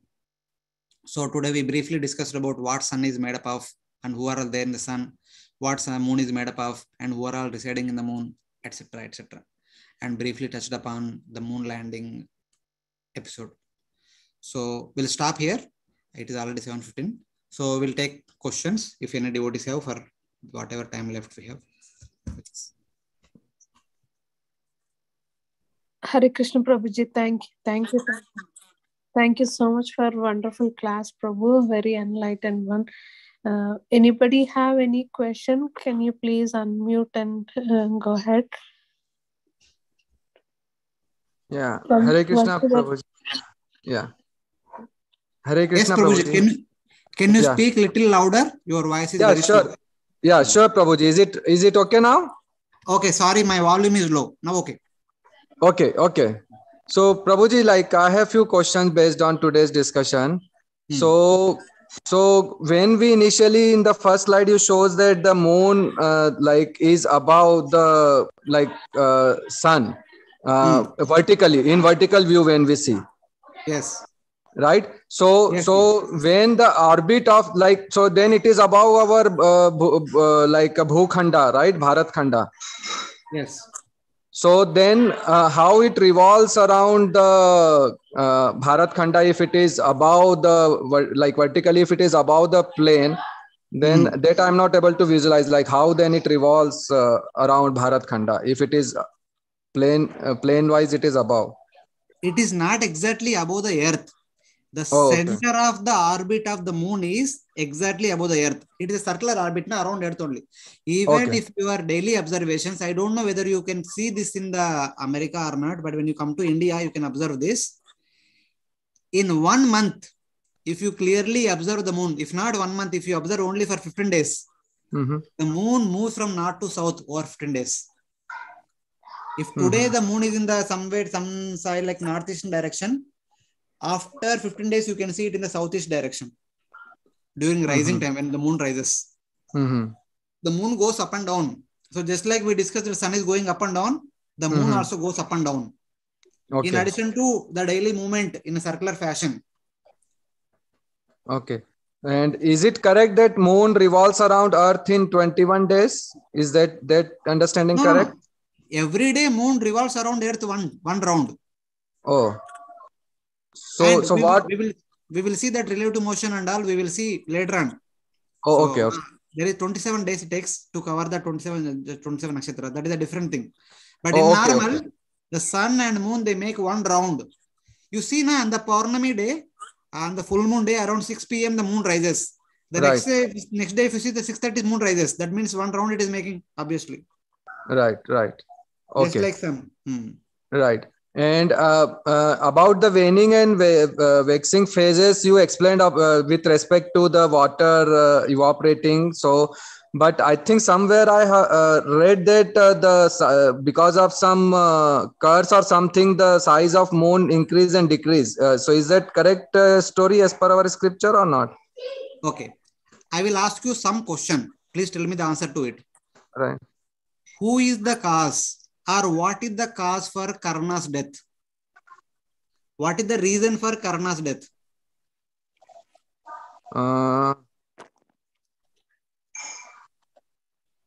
Like exactly, I don't know, Prabhuji. I mean, whatever you know, there could be many reasons. You can tell few reasons. Like one is that Indra took away his kavach and all, which was the protection for him. So that's why he could be Just quickly, killed. just one word. You don't go to many details. Parshuram curse, the Brahmanas Parshuram curse. Yeah, right. killing the cow, and what else? And Indra stole that Kavacha Kundal, and Karna killed in a religious way Abhimanyu in the battlefield, and Karna actually insulted Draupadi during the gambling match. So like that, there are various causes, various reasons. Right. And Karna sided Adharma. Right. And Arjuna killed. And Parashuram, because of he forgets the mantra. I already told. Parashurama's curse. So, and then Krishna told, kill him. Krishna's order. So there are so many reasons. So like that, the moon goes through waning and waxing not because of one reason. There are multiple reasons. I mentioned about that pastime, and Daksha's curse also there. And because of the moon's relative position with respect to sun and earth, according to modern science, whatever they say, that is also the reason. Like that, there are multiple reasons. All combined together will act for the phenomena what we are observing. Okay. Okay. Thank you, Prabhu. Yeah. And the one which you mentioned, that the axis between pole star to the Bharat Khanda, around which sun and moon are revolving. So is it correct understanding that seasons are happening because of that tilt? No, that tilt is not much. The picture is only indicative. Okay. Seasons are not happening because of the tilt. Seasons are happening because of some other reason, because of Uttarayana, Dakshinayana. That is entirely different. Oh, okay. The tilt is only just to indicate that the radius of the moon's orbit is only 30,000. If it is revolving around Mount Meru, so the people from India can never see moon, because moon will be on the American side only. Right. But the people from India, Japan and Africa also seeing moon means the moon is supposed to revolve around Earth. Right. So not only moon, all the planets are also revolving around Earth or Bhartakhanda, because they are making the center of their orbits, the line drawn between Bhartakhanda and pole star. That is mentioned in that image written by Sri Thiruvengat Ramanujiyar. Okay. It's like okay. So, and also like just like sun, moon also is for the entire universe, right? Yeah, there are only one set of all these things in our entire universe. There is only one moon, one sun, one Jupiter, one Mars, one Saturn, etc. Are all one only within our universe. Okay. So in that one slide you mentioned 3 points, like whether moon is satellite or moon is so we understood the constitutional position, but moon is not satellite as per Vedic understanding, right? In that case, moon is a planet. Moon is a graha as per Vedic understanding. Right. So it's not a satellite. Okay. Yeah. Okay. And one other last question I have, that in one verse you said that Pitras offered kavya. So what is that kavya, Prabhu? Kavya means the Shraddha. Whatever Shraddha we offer, that is called kavya in Sanskrit literature. Okay. And will we discuss about the how on earthly planet 1 year, and then as we move upward the duration of yes, we'll discuss. Okay, so we'll park that question for future. Thank you, Prabhuji. Thank you so much. Hare Krishna. Other devotees? Anandula Das Prabhu, you can go ahead, Prabhu. You can unmute yourself. Hare Krishna, Prabhuji. Thank you very much. Very important and exciting information about sun and moon planets, which we learned so much new information today. My question is did you mention anything about sea tides also? Because for a couple of minutes I was away. No, the sea tides and relation to the moon. Sea tides also has some connection with the moon, because water is the moon is also having water and the ocean also having water. There is attraction and repulsion. Because of that we have tides during Amavasya and Paurnami. But that is not there in our current topic. Yeah, there is a relation, but it was not covered. Okay. Prabhuji, Shukla Paksha and Krishna Paksha. So it's waxing and waning moon, right? Yes. Shukla Paksha means the moon is becoming brighter and brighter. That is called bright fortnight. And Krishna Paksha is moon is becoming darker and darker. That is the dark fortnight. Okay. Thank you, Prabhu. And will there be any mention of the space which they are hanging in the future, like in other classes? Not today, I didn't hear about it, but the space. Will we talk about space also? No, this is all ether only. Ether is called space. So we are all talking about space only. The space only, everything is situated. The nature of the space, will we talk about it, or that will not? That space will not. That is already mentioned in Bhagavatam 3rd canto, chapter 26. For more details, you can read chapter 26 of 3rd canto. There you will understand about space. Okay. Thank you, Prabhu. Very exciting. Hare Thank you. Hare Krishna. Other devotees?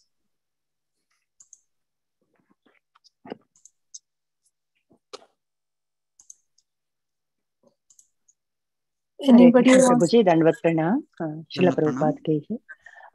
Very wonderful explanation again. Prabhuji, I have one question. They also say in the Purusha Sutta, Chandrama Manaso Jataha, right? How it is connected with the Manas and human nature. And the Paurnami time, the tides. Chandrama Manaso Jata means when Virata Purusha manifested at the beginning of the creation, the moon has been manifested from the mind of the Virata Purusha, and moon takes care of the minds of all the living entities in the entire universe. Thus, the moon is the personality of the mind. So, he will look after the functions of our minds. Just like sun is looking after the function of our eyes, without sunlight, we cannot do. We cannot see anything in this world. Whether it is sunlight or any form of light, without that, we cannot see anything in this world. Similarly, the mind will be looking after, supervising the activities of all the minds of all living entities. The manager, something like that. Yeah. And also they say one eye as sun and the other eye as moon, right, Prabhuji? And no, that is just figurative, because both sun and moon are giving the light, sunlight and moonlight. So from that way. But moon is the deity of the mind and sun is the deity of the eye. Both the eyes of the Virat Rupa are sun only. Okay. From the functional point of view, the sun is the personality of eyes. But since moon is also emitting light, because under the moonlight we see, so that's why they are said figuratively that both are the two eyes of the universal form. Yeah, and also we see the full moon day, the tides are coming up in the ocean also, the level will be increasing the water levels here. Yeah, and also Prabhuji, as you said, we can see the angle, the direction difference from Shukla Paksha and Bahula Paksha here also in US, and also the timing, it is every day changing. Whenever the moon rises, that is the sunset at the time of Paurnami, same way the sun rising time is the moon rising time on the Amavasya day. Yes, so that fast it changes here also, it is the same thing. Yeah. Thank you. Thank you for the information.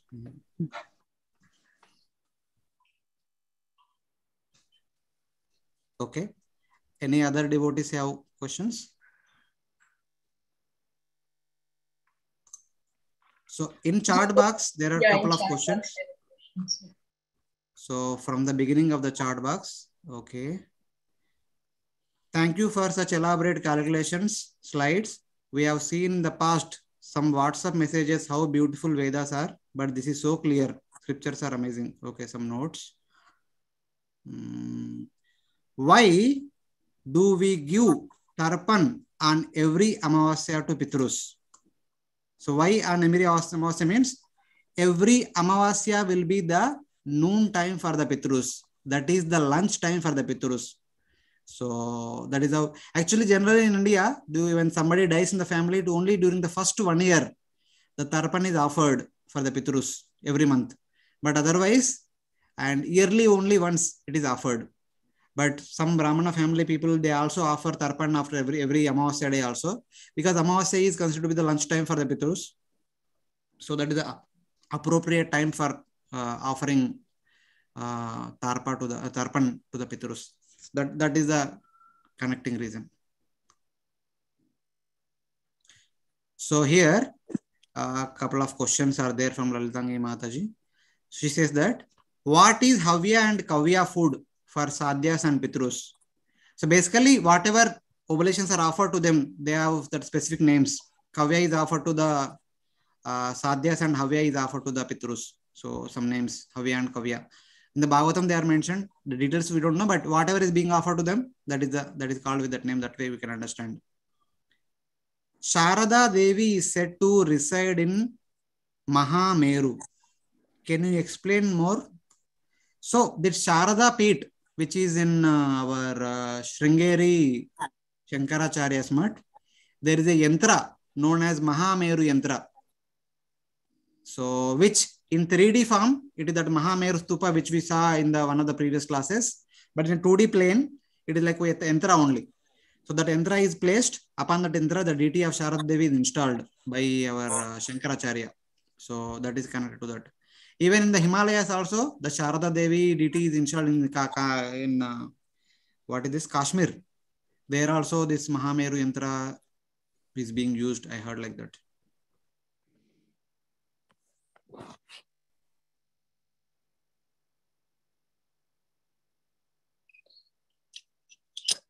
Hare Krishna Prabhu. Yes, Mataji. Yes. So there is another question. Why everything revolves around Bharatkhanda and not Mount Meru? Why I don't know, but Acharyas are saying that they are all revolving around Bharatkhanda. So we have to accept. So this is why I did not get any information from any of their writings. At least as of now, they might have written somewhere, but at least I don't know as of now. But based on their understanding, we need to just follow. So everything is revolving around the line drawn between Bharatkhanda and Polestar. So that is their central point of their orbits. So in that way, we need to accept. Of course, by the way, see the distance between Bharatkhanda and Meru is only 50,000 yojanas. And the distance between Meru and Sun is about 12 million yojanas. So with respect to 12 million yojanas, 50,000 yojanas is insignificant, very small. So that there is only delta distance. So delta can be neglected.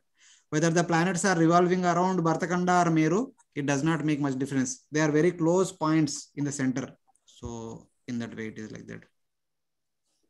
Prabhu, in between, there is one more question, Prabhu. What is the connection with the moon phase and tides in the sea? I don't know exactly. That's why I did not talk about it. So I mean, one point we can see that the moon is also made up of water. The ocean is also made up of water. So we will have that attraction and repulsion principle. On the full moon day, the entire moon is occupied by that Somarasa. So there could be repulsion between the moon and repulsion or attraction between the moon and the ocean. Or on the Amavasya day, the moon is empty. So the moon might be attracting the ocean towards him. So in that way we can see. It's like say the same objects repel or attract with respect to their properties. So that could be the reason. Thank you, Prabhu. So here one question is, do the Pitrus get the food as people do Shraddha in reality?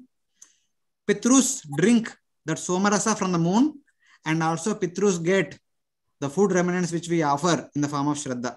If at all our forefathers, our deceased family members have gone to Pitruloka. So whatever is being offered, that will be sent to the Pitrus, that they will accept by staying in the Pitruloka. Actually, this is just like when the people go to West, they go to West with 1 year visa. After 1 year, they extend their visa for 1 more year, and then they extend their visa for 1 more year. Like that, with the extension of visa, they continue to stay in the West. Similarly, the Pitrus, because of their piety, they got the moon planet, Pitruloka, and their children, when they offer Shraddha year, offering Shraddha in particular that Pitru Amavasya, the Pitrus tenure can extend by 1 more year in the Pitruloka. So because of that particular act of offering Shraddha in the proper bona fide Vedic way. And next year when they offer again their tenure for 1 more year will increase. Like that, the forefather can continue to stay in Pitruloka as long as their children, grandchildren, great-grandchildren are offering Shraddha in the Bharatkhanda. So that is the mutual relationship between the Pitrus and the human beings here. Not the main Pitrus who are created by Brahma, the main Pitrus who stay for the entire day, entire Manvantara. These are the people who go to Pitruloka as guests on tourism visa, something like that. So it is like that. So here is one more question by Raju Prabhu. He says that there are many Brahma, but only one sun and moon. How to understand this? Sorry, there are many universes. If you remember at the beginning of our presentation, I showed one picture of the unlimited universes and also Karnaduksha Vishnu. So in the entire material creation, there are unlimited universes or unlimited Brahmandas. So here in this picture, you can see there is one Mahavishnu, unlimited Brahmandas. In each and every Brahmanda, there is one Garbhodaksha Vishnu. So within our universe, there is only one Brahma, and there is only one sun, one moon, and one Indra, one Chandra. That's all. In another universe, there is another Brahma, another Chandra, another Surya, etc. So that is how we have to understand. Not that there are unlimited Brahmandas within our universe and there is only one moon, not like that. For every universe, there is only one Devata of one name, not many. In other universes, the same similar category of Devatas will be there. Yeah. Thank you, Prabhuji. Hare Krishna. So the continued question to that. These days, our children may not know to do Shraddha. What will happen to the new generations since new generation may not do Shraddha? This is the question asked by Arjuna in the first chapter of Bhagavad-Gita.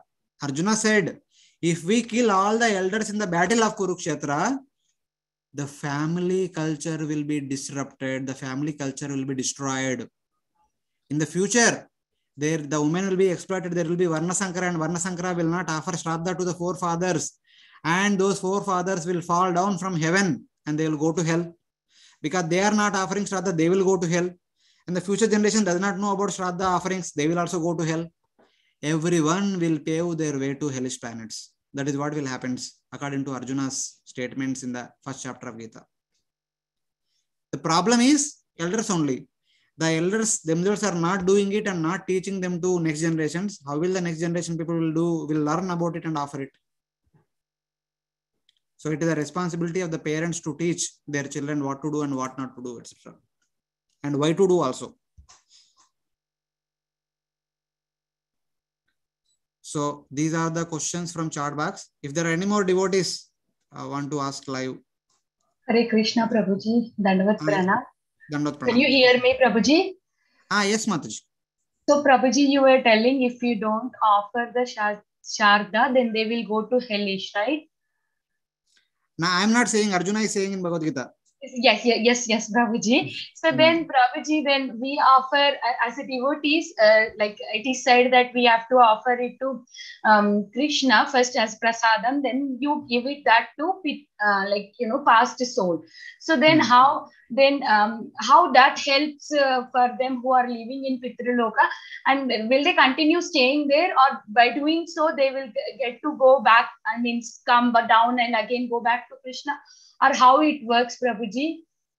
See, it is simple. Like, assume that all the congregation devotees have children, and as the parents, as the loving parents, will you look after providing all the facilities for your children? Yes or no? Yes, Prabhuji. Providing good education and good clothing, good food, whatever basic necessities that are required for children.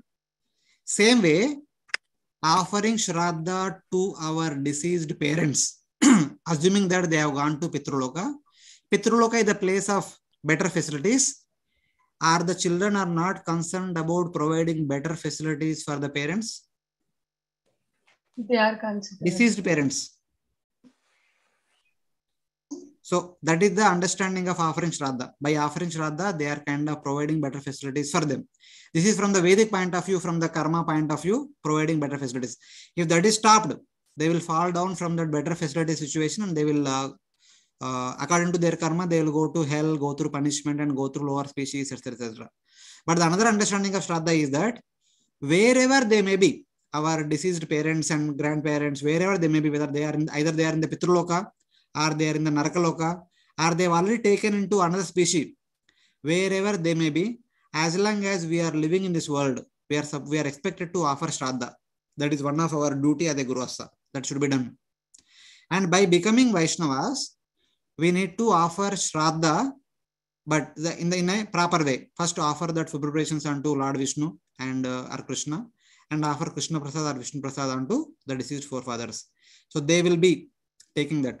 The understanding is that wherever they may be, if they are in the hellish planets or if they are in the lower species, the purpose of offering Shraddha is to elevate them from their current situation.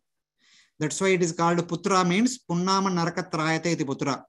That son who, by offering Shraddha rites properly according to Vedic injunctions, delivers the deceased parents from the hellish planetary situation by Shraddha offerings. So that is one of the important seva a son does for the parents if at all they have gone to hell or eventually taken to lower species.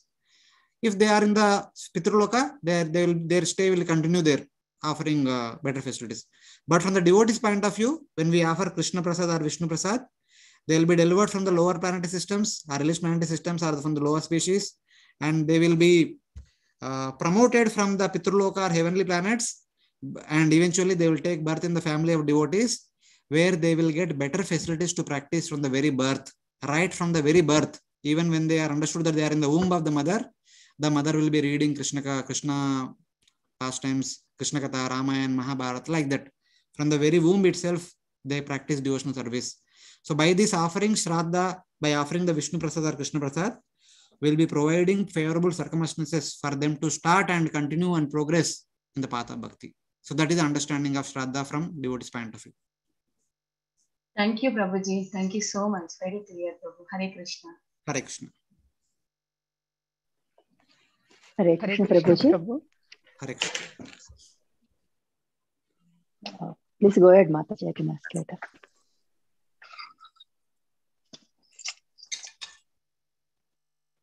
Okay, I have a question, Prabhuji. You said the offerings has to be made in a traditional way, the regular way, but nowadays they are doing this Hiranya Sardham and they are offering some food to the priests or doing some regular way, not like the homam and ritual ceremonies like before. So is there any use of doing that Hiranya Sardham or? Details I don't know, Mataji. I'm just trying to discuss the principle. How to do and all. Different family people do differently. Brahmanas do different way and other category people will do differently way. Their details might vary, but the principle is that we need to do it. That is I'm talking about. How to do, I don't know. Yeah. Here they started just taking some rice and vegetables to the temple and giving offering to the priest in the name of Pitru Devatas. But actually we have to cook in the house and do in the ritual. That is one of the activity of the offering Shraddha. Offering Shraddha means it is supposed to be, it is associated with Yajna, offering Pitrutarpan to the deceased forefathers, and it will end with giving some dakshina to the Brahmanas and feeding them. Yeah. So that is, if you only do one part of that, it is not complete. Yeah, that is a shortcut. Everyone, they like to just go to temple, or at least they are remembering on the day, but they are just offering some food to the temple, and it will be done in like 20 minutes. From one point of view, at least they are doing something, that is okay. But if they can do completely, properly, that is best. Yeah, but this short form, will it reach the Pitrudevas at all, or it won't? See, Mataji, these are like debatory issues we don't have to discuss. We are just discussing the principle. Yeah. How it should be done, what happens afterwards. We are discussing why it should be done, how it should be done, who will do, etc. They are all details. So I am not expert in that area. So the grandkids are also allowed to do the Tarpanas, Prabhuji? Because if the parents are there, they are... When son is there, grandchildren don't need to do. When son is there, son is supposed to do. As long as son is there, when son is not there, the grandchildren has to do for grandparents. No, when son is not there, grandson will do for his father. It is supposed to be done for his own father only. That will be taken care of all the forefathers. Okay. Yeah. All the names will come accordingly. So just like in Guru Puja, we offer flowers to our Guru Maharaj. That the Guru Maharaj will offer to his Guru Maharaj, and he will offer to his Guru Maharaj. It will go in parampara. So something like that. Yeah. Yeah. Hare Krishna. Hare Krishna. Yeah. Hare Krishna, Prabhuji. Hare Krishna. Prabhuji, my question is that when the departed soul, Prabhuji, please. No more questions about this Shraddha and departed soul. These are all entirely different thing. If you have any questions about sun or moon, we'll take. Because these are all different people have different understanding, different conceptions. You better talk to some senior devotees at your local area. That will be good. So we are just touched about the principle. So in connection to the Pitruloka, So details vary from place to place. We cannot have one rule for everyone. So please don't ask any more questions about Shraddha. Sure, Prabhuji. Thank you. Sorry for that. I'm sorry. I'm extremely sorry. If I say something, you at your place, you have some different custom. So there is conflict comes. Yes, right, Prabhuji. You are right. Okay, thank you, Prabhuji. Because these are the family traditions. It varies from family to family. The way we do in our family will be different from our neighbor only. Then what to speak of different states, different countries. So correct. Yes, I agree, Prabhuji. Totally.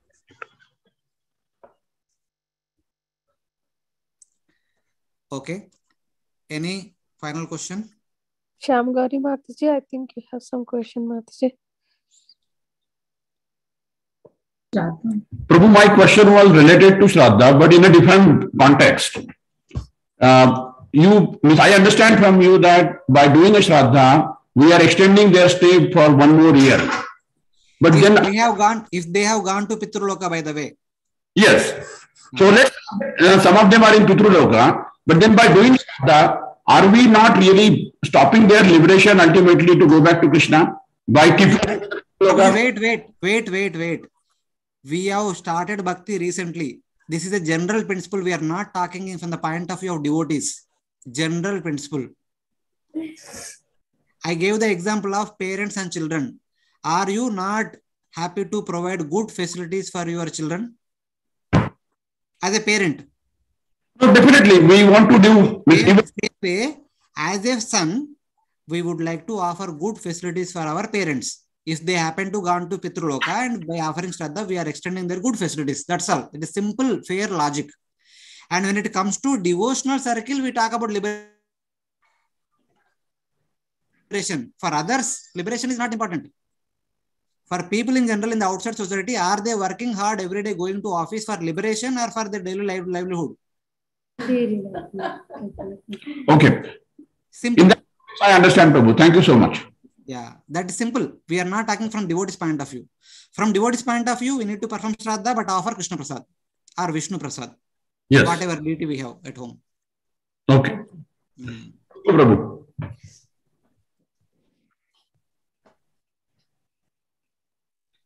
Okay. I think if there are no questions, thank you very much for allowing me to discuss these things. So I'm extremely sorry if the topics are getting too technical, but the subject is like that. People need to have a little bit enthusiasm, little bit energy, and more curiosity. And also, you need to do a little bit homework also later on. After the class, you need to kind of discuss with each other, with your nearby devotees, so that this topic becomes a little, relishable. And anyway, this topic we don't discuss every now and then. We discuss Krishna Katha every now and then, every day, and every other day we discuss, we hear from Bhagavatam. But this topic, at least somehow or other, all of us came forward and doing it for the first time. So let us do it with little bit enthusiasm. It may last for a few more days. Afterwards, this technical topic won't be there. You can start releasing your Nectarian Krishna Katha again. So as long as it is there, kindly be patient with me. So hearing all this technical stuff, sometimes positive, sometimes negative. So, etc. Thank you. Thank you so much, Prabhuji, for very enlightening class today. Very nice question and answer sessions, Prabhu. And does anybody want to ask any questions, or can we end the call here? Yes, Prabhu. Okay, thank you very much. Grantara Srimad Bhagavatam ki jai. Srila Prabhupada ki jai. Ananta Vaishnava Bhakta ki jai. Prabhuji ki jai. Thank you, Prabhuji. Thank you so much, Prabhuji. Thank you. Wonderful. Hare Krishna. Hare Krishna. Grateful.